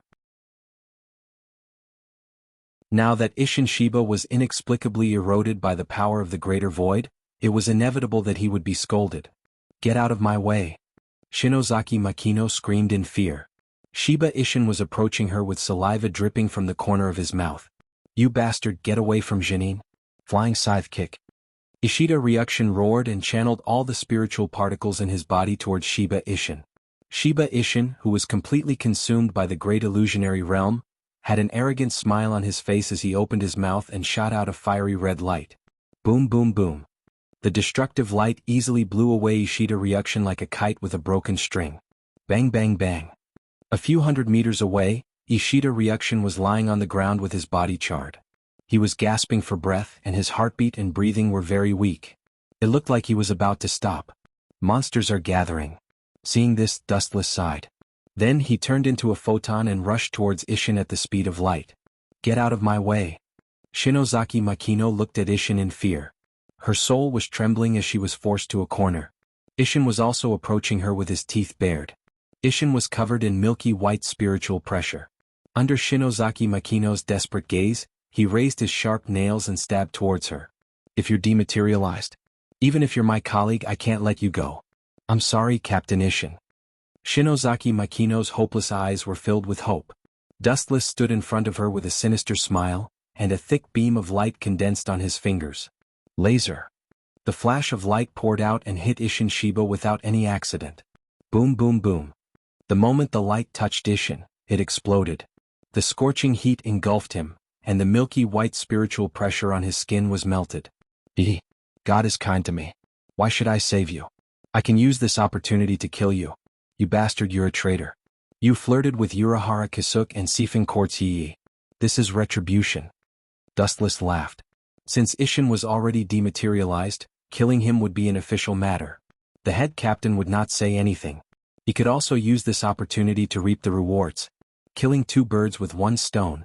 Pour all the dirty water on Ishin's head, make him the scapegoat and kick him out of Soul Society. Roar, roar, roar. As if they had a tacit understanding, White Void also suddenly attacked from the side, opening his bloody mouth to bite at Yishiwan. The winner of this game has been decided. There's no need for you to exist. He turned his head and glanced at White Void. Suddenly the space around him flashed with black light. It was tens of thousands of times sharper than a blade. Without exception, all of them were pointed at White Void. Dustless spat out a cold breath and ended White Void's life instantly. 90 Black Coffin of Hado. Poochie, Poochie, Poochie. Countless rays of black light swarmed over, instantly crushing the body of Ethereal White. Chapter 1061. Number 90's Hado cut through the void. His entire body was covered with scars, and his body was on the verge of collapsing. He was bleeding profusely, and the blood vessels in his body could not be stopped. Ow, ow, ow. All beasts were ferocious, and the void was no exception. He was originally a greater void, and was naturally easily angered. Being severely injured by Dustless did not suppress his bloodthirst. Instead, he was completely enraged. Roar. The heart-wrenching roar of anger spread, deafening everyone. Their brains were not listening to their commands, and the only thing they could think of was the void's roar. After all, it was created. The nature of the beast did not change. Dustless was unfazed by the roar that was filled with endless killing intent and hatred. The difference between them was too great, and there was no comparison at all. They were not even of the same origin. In Dustless's eyes, it was just the unhappiness of a child who was beaten to tears. Ka ka ka. The surrounding void shattered like a mirror, and there was a series of cracking sounds. The sky was swallowed by the red demonic light, and the places that were affected by the light were filled with dead silence. What kind of monster is this guy? He knows Void Flash, and he seems to know the Ghost Dao ability of the Grim Reaper. Shinozaki Makoto swallowed his saliva and said in disbelief. He was so shocked that his entire body was trembling slightly. Dustless turned his head and glanced at Shinozaki Makoto. Disappointment flashed through his eyes, and he sighed to himself. What a pity. Her body was also infiltrated by the void's power. She will die soon. Dustless sighed to himself. A pure-blooded Quincy was extremely rare, and there were not many of them in the world. Most of them were Habaku's lackeys. You are also a tragedy. Dustless suddenly said after a while. What do you mean? Shinozaki Makoto's expression changed slightly. He could sense that Dustless was implying something else. Boom, boom, boom. At the same time, the void flash that Void White painstakingly created was completed. It turned into a void flash that was the size of a human's head, and the power it emitted was enough to destroy the world. What a terrifying void flash. Feeling the power of void flash, Shinozaki Mako said in fear. He instinctively shrunk his neck and stared at the giant void flash in the sky. Fear flashed in his beautiful eyes. In the end, she's still a woman. No, in the end, she's still just a student. Dustless calmly said as he stared at Shinozaki in her student uniform. It was normal for him to be afraid. After all, this was the first time he had met such an invincible Great Void Realm expert, and he even had the ability to control the Grim Reaper. Dustless focused his gaze on the expanding void flash. A murderous grin appeared on his face. In order for you to disappear without a trace, show me some of your true abilities. As soon as Dustless finished his words, a strange black sphere appeared behind him. It was the size of a fist and looked harmless. It was impossible for it to kill the enemy, but Shinozaki's body instinctively moved back. This? Shinozaki Makino was shocked as he stared at the mysterious bead in a daze. Suddenly, he realized that his body was no longer listening to him and instinctively wanted to avoid it. Just disappear forever. Dustless glanced at Void Flash coldly. Under his command, the truth-seeking ball floating behind him flew out. Roar. White Void also clearly sensed the black sphere, but he quickly gave it a look of disdain, even treating it as air. He did not feel any spiritual pressure fluctuations. It did not seem to have any destructive power, so he continued to focus on transferring spiritual pressure to Void Flash. Is it really going to work? Shinozaki Makino's face was filled with doubt. Under Void Flash's indifferent gaze, the truth-seeking ball came into contact with his body. Crack, crack, crack, crack. Void Flash was as hard as a meteorite. Even number 90 Tao Breaker, Black Coffin, could not shatter it. His entire body started to collapse. The process was extremely strange. There were no wounds on his body, but he just disappeared mysteriously. His legs, abdomen, arms, head, all of them collapsed one by one. Roar! Void Flash roared unwillingly. His mouth full of sharp teeth spat out cold air as he stared at Dustless. Madness flashed in his eyes. Void Flash condensed on the horns on his forehead was thrown out with all of his strength. Even in death you want to drag me down with you? This is very similar to Aizen's style. Staring at the incoming flash, Dustless was as calm as a breeze. The truth-seeking ball appeared behind him again. It was not proportional to the huge flash of light, but Kurosaki's face was full of relief. With the previous lesson, her heart also relaxed. As expected, the moment Void Flash came into contact with the truth-seeking ball, it collapsed on its own. The haze that shrouded the world also disappeared and everything returned to normal. It's finally over. Seeing this, Shinozaki Makino breathed a sigh of relief. She immediately tried to stand up, but a black shadow covered her. Miss Shinozaki, you are also injured. Soon you will be eroded by the power of the greater void and die. Dustless walked over and said lazily. Shiba Ishin was lying on the ground far away. The mask on her body was gradually collapsing. It was obvious that she was fighting against the power of the void in her body. I know. The power of the void is a fatal poison to the Quincy. Shinozaki Makino's beautiful eyes were dim. Her beautiful face was filled with loneliness as she said helplessly. I told you. No living creature wants to die. Dustless's lips curled into a faint smile. He continued, Miss Shinozaki, I can guarantee that you will be safe. Even if the power of the void destroys the dormitory, it will be fine. But, we have to make a deal. Only then can I help you out of this crisis. Shinozaki Makino frowned. She looked at Dustless's eyes. After hesitating for a while, she said, Let's hear it. Chapter 1062. Shinozaki was curious about Dustless's true thoughts. She couldn't understand how a dying person like her could be of any use to Dustless. She might not even be of any use to him. Dustless closed his eyes and seemed to be thinking about something. His brows were tightly knitted.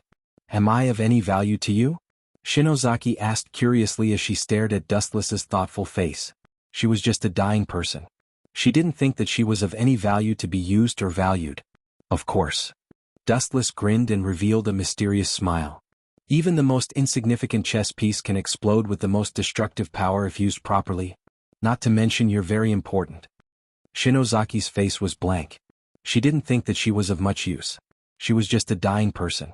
Do you know who your ancestor is? Dustless suddenly changed the topic and asked. Ancestor? Shinozaki made a distressed expression and bitterly smiled. I really don't know who the ancestor of the Shinozaki family is. Dustless shook his head and said directly, I'm talking about Yawatch. Shinozaki thought for a long time before answering. Yawatch? I think there was such a person. I heard that he was the ancestor of all Quincy, but I heard that he died many years ago. It's good that you know Yawatch. Dustless wiped the sweat off his temples. He was afraid that Shinozaki was an ignorant person and had to start from the beginning. And then? Don't tell me that Yawatch came back from the dead. Shinozaki blinked her gem-like eyes and said playfully. Why do you think he's dead? Dustless glanced at Yawatch with a deep gaze and asked instead of answering. You have to understand that Yawatch is the god of all Quincy. Even if he's immortal, god? He's not worthy. He's just a butcher. Dustless was planning to brag about Yuhabak and then scold him. Who would have thought that Shinozaki Manori would rudely interrupt him? Could it be, thinking of a possibility, Dustless asked tentatively, was your ancestor killed by Yawatch? Although it was just Dustless's guess, it was highly likely because the hometowns of Busby and Jugram were both conquered by Yawatch and eliminated by Yawatch. And such examples could be found everywhere. Well, I'm not too sure about the specifics. All I know is that Yawatch isn't a good person. The elders in my family once said that Quincy's decline was caused by Yawatch. It was all to satisfy his selfish desires, Shinozaki Makoto explained. His tone was filled with hatred. Idiot, that's because you Abyss Annihilation was too stupid. You drank Yawatch's blood and deserved to be killed. You will all become nourishment for the saints, In the future. Dustless complained in his mind. Those who wanted to quickly increase their strength would accept the gift of Yawach, which was his own blood. Therefore, during the parting, it would be the nourishment for Yawach to become stronger. In addition, the souls of those with impure blood would also belong to Yawach after death. We've been talking for a long time. What do you want from me? Shinozaki Makoto reminded Dustless when he saw that Dustless was getting further and further away from the topic. Seeing that Shinozaki Makoto was angered by Yawach, Dustless said, "I'm sorry to tell you that Yawach is not dead. It's just sealed. Other than that, the impure blood of Quincy is the nourishment for Yawach's resurrection. You weren't one of them in the past. Now, your blood has been integrated with the power of the void, and your blood is no longer pure. This means that you are also one of the nourishments for Yawach's resurrection." The biggest reason why Shinozaki Makoto would fall in the future was because of Yawach. Impossible. How do you know all this? Shinozaki Makoto denied it immediately. Besides, I've never drunk Yawach's blood. How can I be its nourishment? Dustless glanced at the flustered Shinozaki Makoto and said coldly, "You haven't drunk Yawach's blood, but what about your ancestor? Don't forget that Yawach is the ancestor of all Quincy." Shinozaki Makoto was speechless. He wanted to refute, but he couldn't find a reason. "What do you want?" After a while, Shinozaki Makoto fixed his gaze on Dustless and said, "If what you said is true, it's useless even if you save me. My blood is no longer pure. In the future, Yawach will still take away my power. Your death is a foregone conclusion. There are some things that I can't change." Dustless looked at Shinozaki Makoto with a complicated expression. Although he was powerful, he wasn't omnipotent. He caught the unwillingness in Shinozaki Makoto's eyes and said, "Are you willing to be killed by Yawach? In fact, I can help you take revenge." Shinozaki Makoto was very doubtful. "Really? Yawach used to be the king of Quincy. His strength must be shocking." "Of course." Dustless smiled strangely and moved closer to Shinozaki Makoto. He said darkly, "The so-called saint is actually just extracting your soul. I can implant something special in your soul in advance. I'll make that bastard Yawach suffer so much that he'll wish he was dead. It'll be revenge for you. What do you think, Miss Shinozaki?" Shinozaki Makoto was silent. Hesitation was evident in his eyes. Dustless wasn't surprised to see Shinozaki Makoto hesitate. He said, "The great void in your body will soon devour your entire body. You'll die in a few hours. However, I can use my ability to help you suppress the great void and let you live for a few more years. In return, you have to let me implant a spell in your soul to give that bastard Yawach a surprise."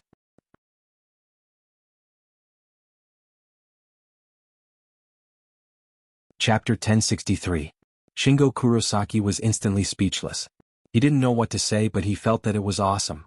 Previously, Wuxia was still trying to talk to her and was very polite. Now that he suddenly called her an old bastard, she didn't come back to her senses for a moment. She had a feeling that she was in the clouds, as if everything that Wuxia did before was just a disguise. "What's your choice? Although you may die in the future, you will at least live for a few more years," Wuxia asked. He was sure that Shinozaki Manori would agree. Although this woman was very gentle and her smile was as warm as the sun, there was another side to her personality. She was very strong, but she wouldn't compromise with the curse of fate. Even if she knew that it was a struggle before death, she would never give up. "I promise you," Shinozaki replied resolutely. Her fragile appearance was replaced by strength. "That's for the best." Dustless gently nodded. Just as he was about to pull Shinozaki away, the remaining restless spiritual pressure in the atmosphere strangely quieted down, and Dustless's footsteps also stopped. "What a surprise, you actually suppressed the great void in your body." Dustless's gaze fell on Isshin as he nodded with a hint of appreciation in his tone. At the same time, he looked at Shinozaki beside him with a strange feeling in his heart. Because of Dustless's intervention, Shinozaki and Isshin were like strangers. Now, it seems that the probability of them becoming husband and wife in the future was reduced to 0. "What were you talking about? Who is Yawach?" Isshin, who had just woken up, asked. When he was fighting against the great void in his body, he faintly heard a lot of unknown information. Moreover, what the two said was reasonable and it was obviously not nonsense. "You heard it all?" Dustless was stunned for a moment before he asked indifferently. His face was covered with frost. "The great void's recovery ability is really amazing. Shinozaki has returned to normal in such a short time, and his body is intact. The original sword wound is also healed." Dustless secretly nodded, and the way he looked at Ishin changed. The hunter looked at his prey with sharp and threatening eyes. What do you plan to do? Coming closer to Dustless, Kurosaki Manori spoke in a voice that only the two of them could hear. What if he leaks the news? Speaking up to hear, Shinozaki closed his mouth and waited for Dustless's reply. Hearing this, Dustless's lips curled into a faint smile. His expression was frivolous as he said, "Don't worry, there is a type of person in this world who will never speak. Only the dead would be speechless forever." Shinozaki Makoto was intelligent, so he naturally knew what Dustless was trying to do. However, he suddenly regretted it. Looking at Dustless's gloomy face, he felt as if he was asking a tiger for its skin. He felt that if Yawatch was a jackal, the young man in front of him was a ferocious tiger. "Captain, what do you think about the modern world?" After a while, Dustless suddenly closed his eyes and asked. Hearing this, Ishin was stunned. He subconsciously looked around and said, "Although it's not as exquisite as Soul Society, it still has its own unique flavor. My first impression of it is pretty good." Wu Qin shook his head. The light on his right arm floated and condensed into a golden sword. He said coldly, "Captain Shiba, you misunderstood me. I mean, what will happen if the modern world becomes a graveyard?" Graveyard? Hearing this, Ishin was puzzled.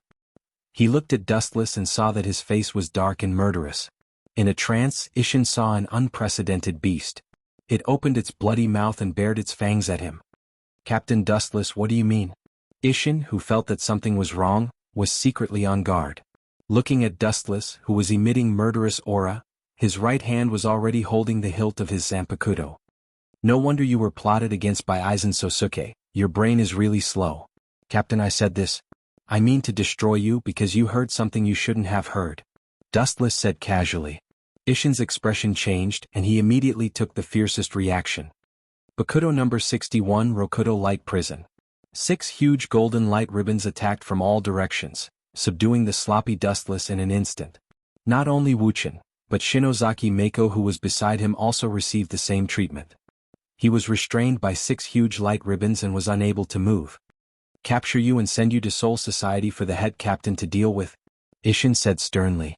However, as soon as his voice fell, a burst of fragmented sound made Ishin's expression stiff, completely replaced by astonishment.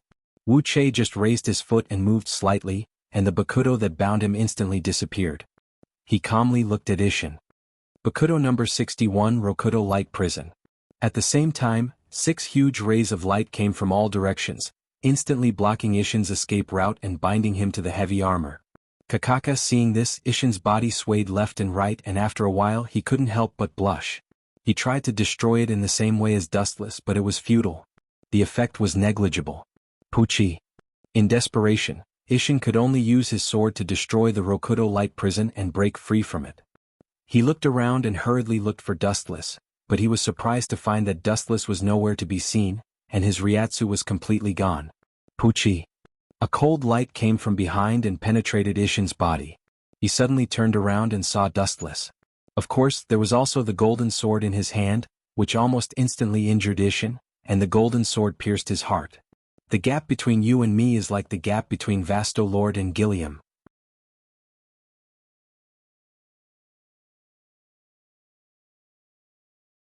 Chapter 1064.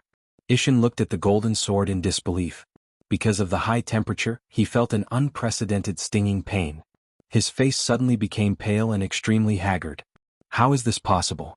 Did he come from the sky? Ishin was shocked. He couldn't figure out where Dustless came from. He looked around but couldn't find any trace. As expected of the captain, you are really talented. But unfortunately you are my enemy, and you heard something you shouldn't have heard. Don't think that you will be safe, you will have to pay the price. Dustless chuckled. He jumped out using the heavenly hand, so Ishin couldn't understand it. Whoosh! A cold light swept across, piercing Dustless's eyes. He looked up and saw Ishin waving his Zanpakuto at Dustless in a very tricky way. Funny, seeing this, Dustless didn't dodge. He raised his thin right arm and grabbed it. It seemed that he wanted to catch Ishin's attack with his bare hands. You are courting death. Seeing how arrogant Wuchin was, Ishin's murderous aura surged. His black pupils were filled with murderous aura, and his strength was several times stronger than before. Your hatred for me is quite deep. Dustless smiled. His right arm was still grabbing the Zanpakuto. Clang.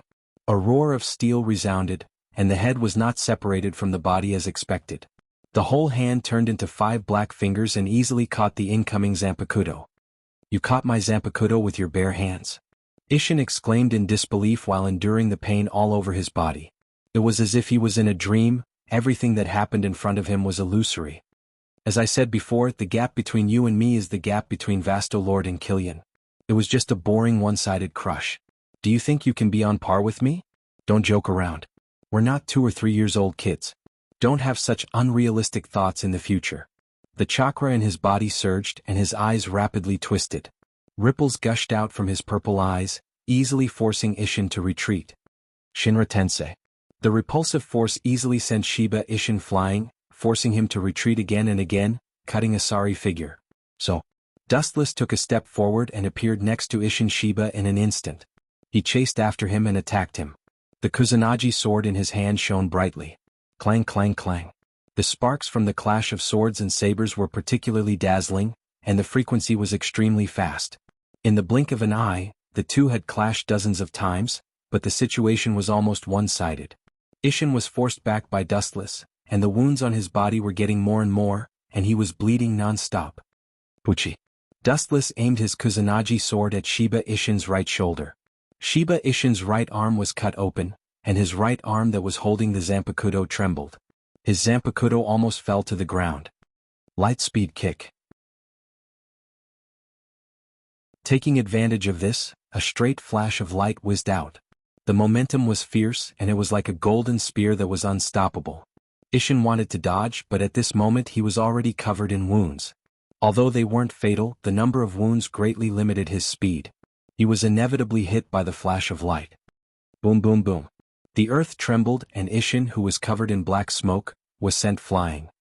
His body was severely burned, and his face was unrecognizable. Is this the end? Glancing at Isshin, Dustless said uninterestedly. When he was about to finish him off with his Zanpakuto, Isshin stood up again. Shinozaki Ichigo in the future must be inherited. Seeing this scene, Dustless was interested again. He was about to test how long Isshin could last, but his body strangely emitted a black mist. The spiritual pressure disappeared? What's going on? Dustless was surprised, and he suddenly realized that he couldn't feel Isshin's spiritual pressure. It was as if it suddenly disappeared into thin air, and he couldn't detect it at all. No wonder he woke up and was willing to come back to the shore. Dustless guessed and immediately shook his head. Isshin was a stubborn person, and it was impossible for him to give up, so there was only one possibility. He had evolved to a higher dimension than Dustless. Could it be Moonless? Although it was just Wu Chen's personal guess, he said with certainty. That's right. So far there were only 2 people who had truly released Moonless. One was Shinozaki Ichigo, and the other was his father, Isshin. Get out of the way, something is wrong with this guy. She was counting on Dustless to save her life. If Dustless died first, she would die with him. And Isshin Shiba in front of him was obviously not right. There was a mysterious black mist floating around his body, and so was his Zanpakuto. Especially his deep eyes, they were dead silent, as if they could see through people's hearts, full of oppression. This is my strongest move. Isshin said with a hoarse voice, after using this move, I will completely lose the power of the Shinigami, and it is also my last move to end you. Hearing this, Dustless looked at Isshin sadly and said lazily, it is indeed a very strong move, but it can only end you, it can't end me. It's also impossible, you're just asking for it, Captain. Dustless looked at Isshin calmly. It's just Moonless, there's no need to worry.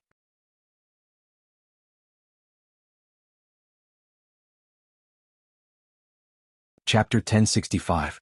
Isshin Shiba's Zanpakuto was nowhere to be seen. The blade in his hand was completely made up of mysterious black mist. There was no blade, no cut, and no pressure. Everything looked normal at first glance. Other than the fact that he couldn't sense Shinozaki Isshin's Ryatsu, everything else was normal. Only Dustless felt the threat of death. Bring it on, Isshin Shiba. Dustless wasn't surprised that Isshin Shiba knew how to use Moonless. After all, he was the one who taught Shinozaki Ichigo how to use Moonless. It was only natural that Moonless would be used as well. This father and son had many similar techniques. Although the state in front of him was similar to Moonless, there was a fundamental difference. They were 2 different techniques, but they were similar to Shinozaki Ichigo's Moonless. Dustless cleaned the dust on his clothes and said helplessly, so strong. My clothes are stained with so much dust. Is this guy not afraid of death? He can still remain calm in the face of such a powerful and dangerous technique.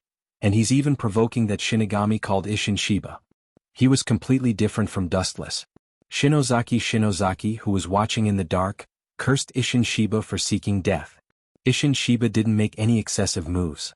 However, his face was covered in frost, and the invisible blade in his hand grew larger and larger. Go to hell and repent.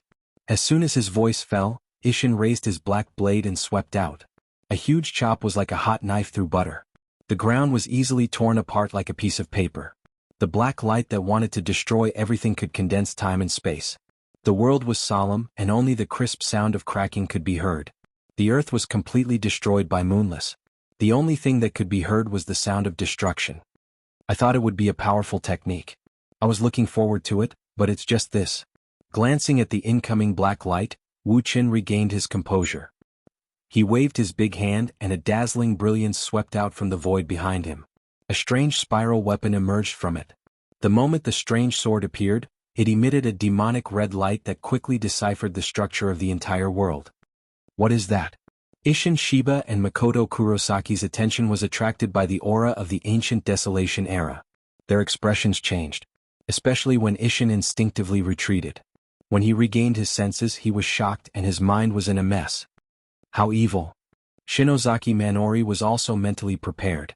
Cold sweat dripped down his forehead. As far as she knew, voidness was the most evil thing in the world. However, compared to that strange spiral sword, the so-called voidness was not even worth mentioning. It's normal to feel fear. After all, this thing can sever the entire world. Dustless said softly as he gripped the Guile sword. With a gentle flick of his thumb, the Guile sword spun at high speed as if it was turning its head. A dark red hurricane of destruction swept out. The red hurricane descended upon the world. From an insignificant small tornado, it instantly expanded thousands of times. If not for Dustless deliberately suppressing it, Kangzucho would have collapsed in the blink of an eye. The red hurricane was extremely terrifying. The moment it appeared, it tore apart the void. The originally clear day dimmed, and it was as if they had arrived at the depths of the dark and cold universe. Isshin Shiba's moonless sword, which he had used all his strength to cast, was destroyed by the hurricane. The destroyed void was extremely horrifying. The ghastly cracks were enough to send chills down one's spine. Every time it was repaired, it would be shattered by the remnant energy of the good separation sword. The cycle continued until the remnant energy of the good separation sword was completely destroyed. Dustless looked at Isshin Shiba, but he was surprised to find that the kid had disappeared. **CK. I was careless. Dustless suddenly slapped his head and cursed, "That kid is really smart. He's as cunning as a rabbit." Kurosaki did not know whether to laugh or cry. He looked deeply at Dustless and said bluntly, "You can't even lie to a 3-year-old child. You must have let him go on purpose. You're helping your enemy." Dustless did not deny it. He admitted, "So what if I help my enemy? If he really has the ability to kill me in the future, I will thank God." Dustless touched the Hogyoku on his chest and looked helpless. If it was in the past, he would definitely kill the dangerous enemy in advance. However, the evolution of the Hogyoku was too strange. Dustless had to be afraid of death in order to evolve to a higher realm. What kind of person could make Dustless feel afraid? Of course, it was someone stronger than him. It would be best if Isshin Shiba could surpass Dustless's level in the future. Let's go. It's time to experiment on you.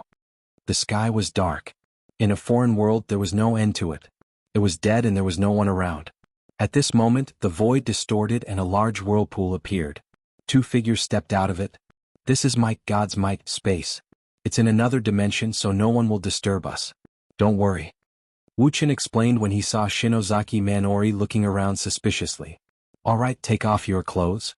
Wu Qin glanced at Shinozaki Manori and said indifferently, Take off my clothes?" Kurosaki's expression froze. She hesitated and was obviously embarrassed. Kurosaki looked at Dustless from the corner of her eyes. She saw that his eyes were as clear as water. There was not a trace of lust in them. Kurosaki gritted her teeth and nodded. However, Dustless's next sentence made her suspicious. "Hurry up and take it off. I promise I won't peek at you." Wu Qin said impatiently as he felt helpless towards Shinozaki's hesitation. Kurosaki's face was full of doubts. Just as she was about to ask, the strange spiritual pressure in her body went berserk. Her expression changed and she undressed without hesitation. Chapter 1066. Shinozaki Minori's skin was as white as snow. It was smooth and smooth. It was as if there were no impurities in it. Shinozaki Makoto's figure was also extremely hot. She had a voluptuous figure with a curvy front and back. She had a lot of curves in the right places and a lot of curves in the right places. However, Dustless did not have the time to appreciate such a soul-stirring scene.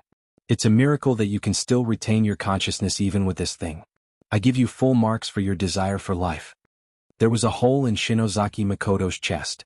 It was slightly smaller than a fist and it penetrated her entire body.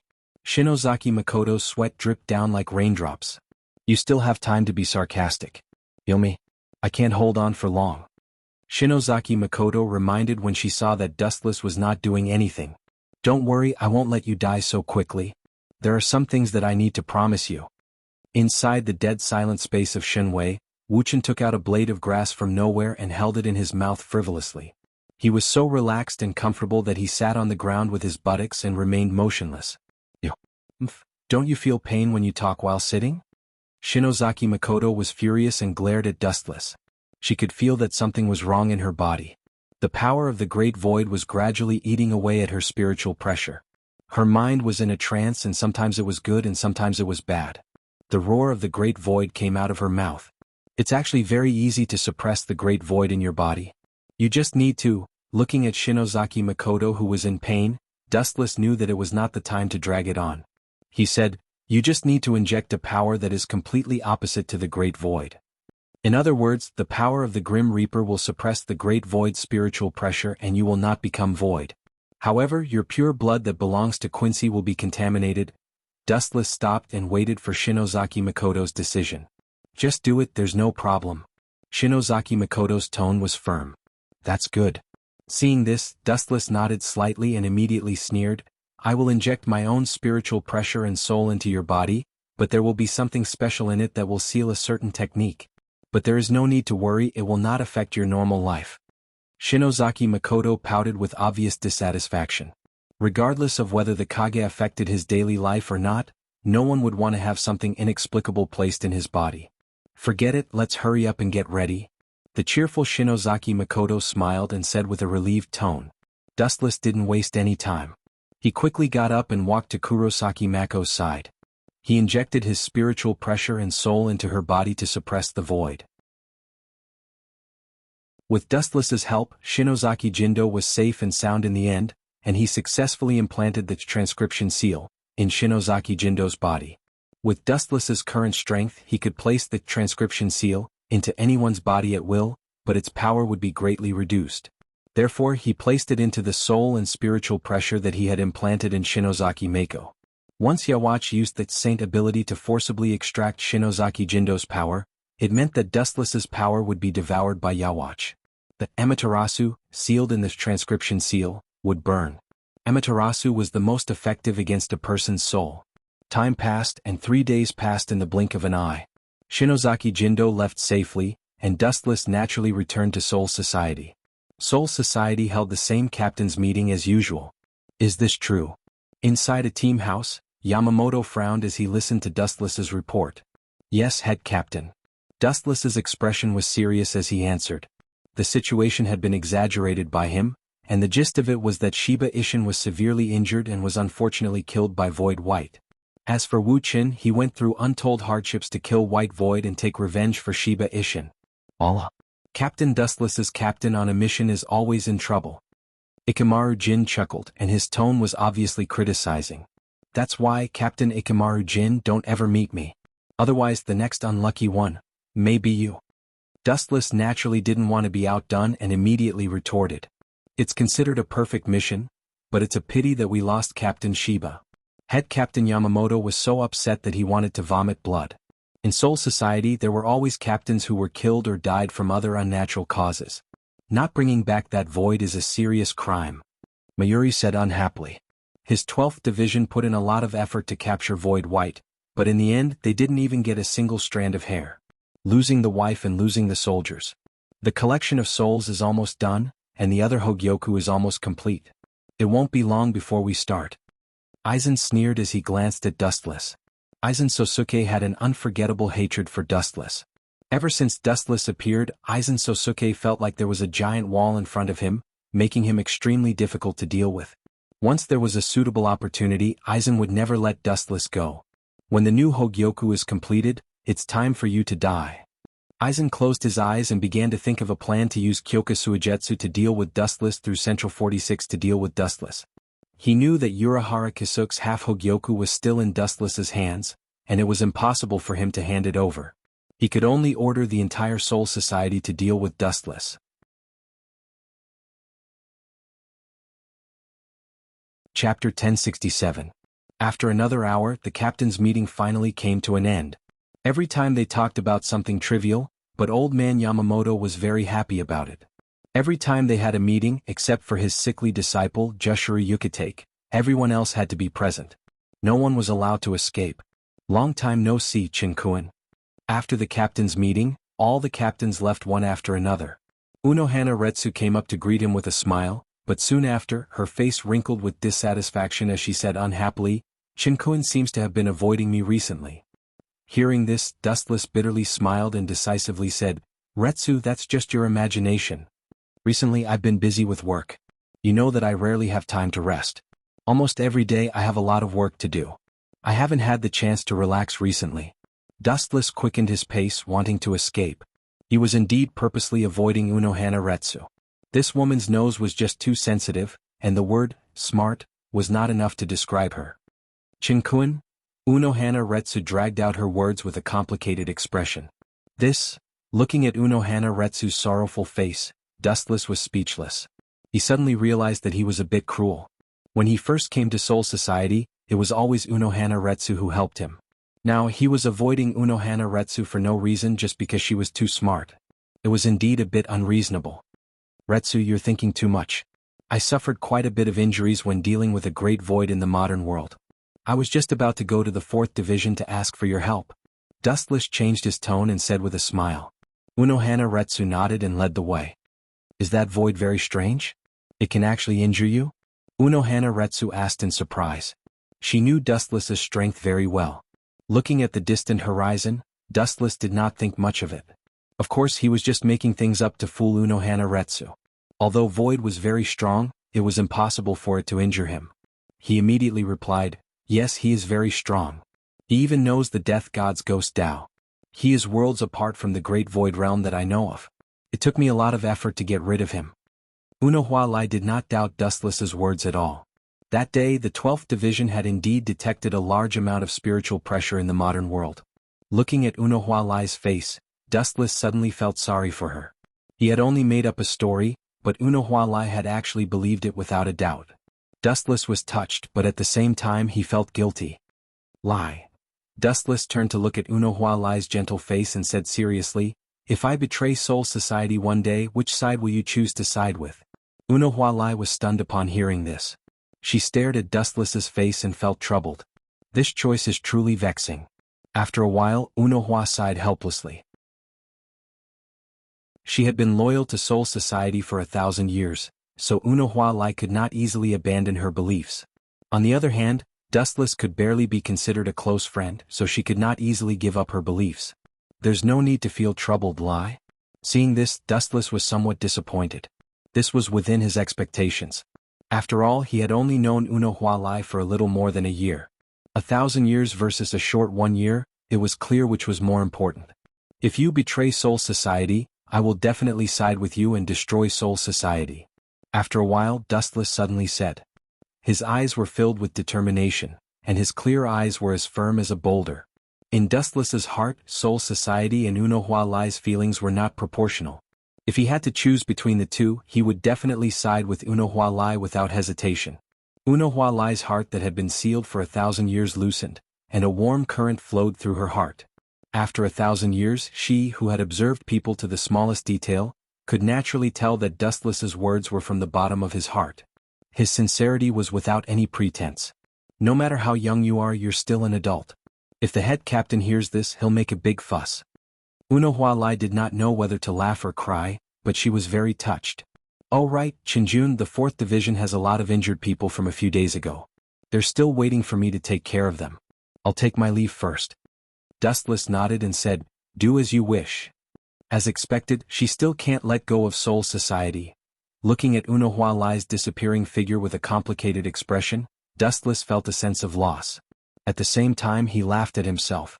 According to his previous temperament, he would not hesitate to ruthlessly destroy such an untactful woman. However, for some reason he did not have such extreme emotions when facing Unohua Lai.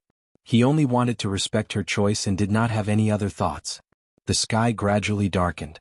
At night the sky was filled with stars. The moonlight was like a plate, and the starlight that filled the sky was extremely beautiful. "Captain, I have something to do, I need to take leave." Matsumoto Runju had an "I'm very busy" expression, as if something big had really happened. However, Dustless ignored her. Her so-called matter was actually going to drink. "Forget it, go. Remember to come back quickly." Waving his hand, Dustless gestured for Matsumoto Runju to scram. Since he had nothing to do recently, let her do as she pleased. Dustless did not restrict the movements of these team members. Matsumoto Ranjiku suddenly smiled and disappeared in front of Dustless like a storm. "This is unfinished work?" Looking at the documents on the table in front of him, Dustless muttered to himself. Out of boredom, he picked up the documents and carefully read them.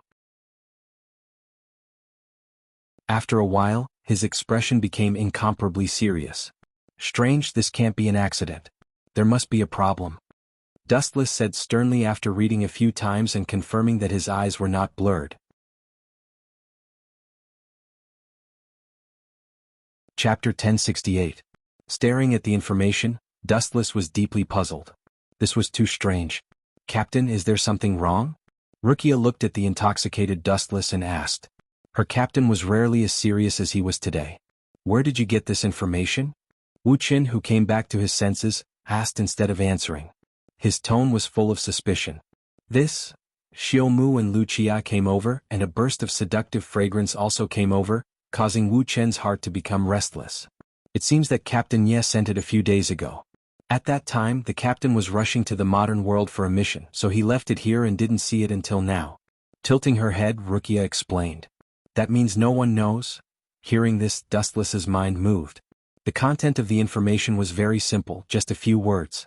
The 12th Division detected a high-density Ryatsu explosion in Central Room 46.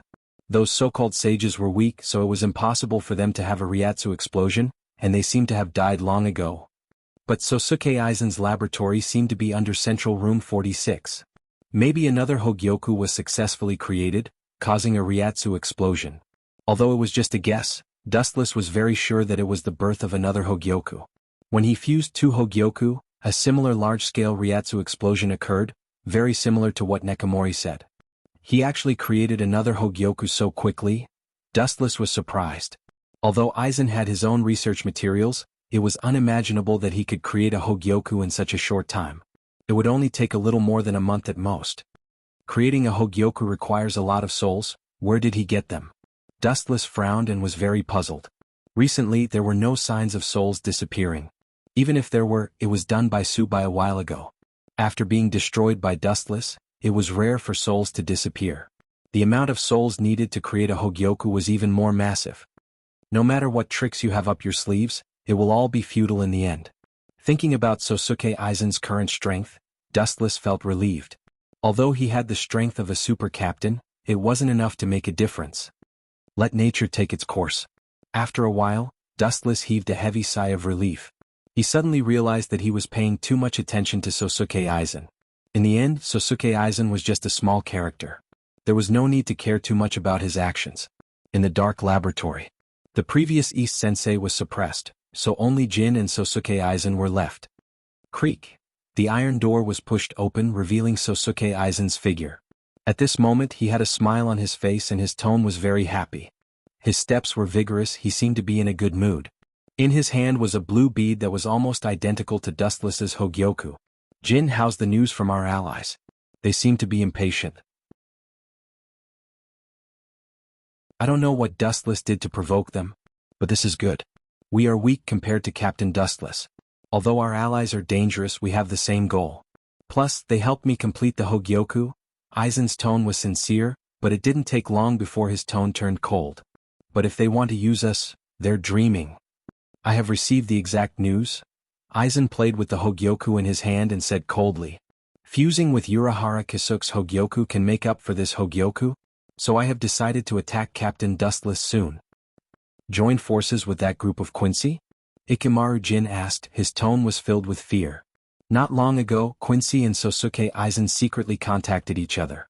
Ikemaru Jin thought Aizen would directly refuse, but he accepted Jugram's proposal. He was willing to deal with Dustless together. As proof of their friendship, Jugram took out a large number of souls for Aizen to complete the Hogyoku quickly. Of course not. They are just rats hiding in the shadows. The key is to rely on us, Sosuke Aizen said. Ikemaru Jin scoffed at Quincy and sneered, 8,000 years ago they left the stage of history and now they're back with a vengeance. I don't know what relationship Captain Dustless has with Quincy. That's not important, Sosuke Aizen smiled mysteriously. Joining forces with me is just to kill with a borrowed knife. But that Jugram guy is too arrogant. After dealing with Captain Wuchin, I'll tell Head Captain Yamamoto about Quincy's whereabouts. What kind of interesting things will happen then? It's really exciting. Ikemaru Jin nodded. He agreed with Aizen's plan. Using Quincy's power to complete the Hogyoku and mobilizing the entire Soul Society to deal with Dustless. Then he will tell Yamamoto about Quincy's hidden Wandenrake. Killing several birds with one stone. Dustless didn't know what Aizen was thinking. At this moment he was enjoying Unohana's treatment in the 4th Division. Inside the misty hot spring, Wuchin was lying in it, swimming around in satisfaction. This was a special hot spring created by Unohana. It was the same as last time. It could be used to heal injuries. Dustless was using it as a place to have fun.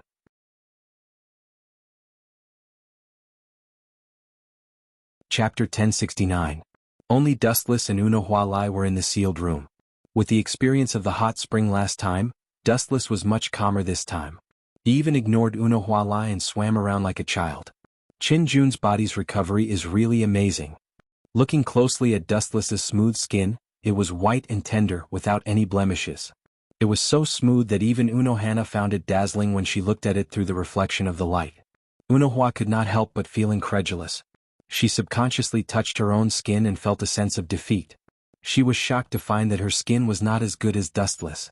Half an hour ago she had bandaged Dustless's skin and it was as smooth as white jade. This brat. Unohana shook her head and felt conflicted. She never thought that she would lose to someone because of this, especially when the opponent was a man. Chin-jun, aren't you worried? Seeing Dustless enjoying himself like a little fish, Unohana cautiously reminded him. Even if the sky falls, the captain will hold it up. There is no need for people like us to worry. Dustless swam around Unohana. The two of them only covered each other's private parts. He handed a towel to Unohana and suddenly stopped in front of her. You really know how to enjoy yourself. Unohana looked at Dustless, not knowing whether to laugh or cry. She took the towel and began to gently wipe Dustless's back like last time. This feels so good. Swaying his body, Dustless was so happy that he almost fell into Unohana's arms. Dustless believed that he was the first person in Soul Society who could make Unohana take the initiative to wipe his back. Chin-jun. After a while Unohana whispered into Dustless's ears. She then quietly wiped Dustless's back and did not say anything else. What is it like? Dustless slightly opened his eyes and calmly asked. He felt that something was wrong with Unohana today. She was the complete opposite of her usual self. She seemed to have a lot on her mind. Are you planning to betray Soul Society in the future? Unohana's words caused Wu Chen's eyes to instantly open. Blood vessels appeared in his eyes. He abruptly turned his head and stared at her extremely complicated face. Wu Chen's expression quickly changed, and his emotions became very varied. If it was someone else who asked him this question, his throat would have been slit. Lie, do you want to hear me tell you the truth or a lie? His pupils emitted a cold light. Wu Chen felt that some things had to be made clear. It was not a good idea to drag it on. Of course the truth. Unohana said, rolled her eyes. No one wanted to hear lies. Wu Chen nodded and immediately said bluntly, I did intend to betray Soul Society and even wanted to destroy it. The system of this world is too rotten. Of course, I also have my own selfish desire, to devour the Spirit King. Are you crazy? Unohana's eyes widened. For the first time, she felt that the usually wise Dustless had lost his mind. Crazy? You're right to think so. In your eyes, Spirit King is a living person with flesh and blood. How can you devour it? In reality, that is not the case. Dustless walked behind Unohualai with a smile and began to rub her back. His technique was very experienced. Occasionally, he would deliberately take advantage of her. Perhaps because Dustless's words were too shocking, the absent-minded Unohualai did not notice. The essence of the Spirit King's existence is to stabilize the three realms, which is the stability of the main realm, Hueco Mundo, and Soul Society's souls entering and leaving. As for the person who created the Spirit King, it was actually Soul Society. The so-called Spirit King was created by Soul Society. Without hiding anything, Chen said something shocking. We, a group of death gods, are willing to obey a created lie. What? Don't you think it's very funny? Maybe you don't know, but 1,000 years ago, that Yaowachi you fought was very likely a part of Spirit King's body. Who told you all this? It's very likely that someone made it up to deceive you. Unohualai took a deep breath and questioned. Hearing this, Dustless slightly raised his eyebrows. Then he whispered into Unohualai's ear, extracting other people's memories is one of my abilities. I once extracted the memories of Yaowachi's subordinates. I can guarantee that all of this is real. Dustless said half-heartedly. He could not say that he had transmigrated. Unohualai stared at Dustless's face. After a while she suddenly sighed. You should understand. I know that you're the first Sword 8. I also know that you followed Yamamoto for 1,000 years. I also know that you have a deep relationship with Squad Zero. However, telling you all of this, you should understand what I mean. Unohualai bitterly smiled. She naturally understood what Dustless meant. In reality, he was forcing her to make a choice. She could either side with Dustless or fight with Dustless right now. I'll tell you all of this as well as my plan. I just want to say that I'm sincere towards you. I don't have any other motives. Wu Qin said indifferently. He then tried to pull Unohua into his arms. At first she reacted violently, but in the end she seemed to have given up and let him do as he pleased. She even leaned on Wu Chen's shoulder tiredly with a worried expression. There's a chance. Dustless chuckled inwardly. Forcing the other party to compromise was the same as undressing Jun Quan. Although they were both pleasurable, being able to charm the other party was clearly more challenging and gave him a greater sense of accomplishment. This would save the girls in the system from calling Dustless an unreasonable bandit every day. You're tuning in to the Han Li's Wuxia Chronicles YouTube channel. We're so grateful for your support, and don't forget to subscribe to join us on this incredible journey through captivating stories. Your generosity through donations truly makes a world of difference, as it's the primary source of revenue that allows me to expand and enhance this channel for you. Thank you from the bottom of my heart for being a part of this adventure.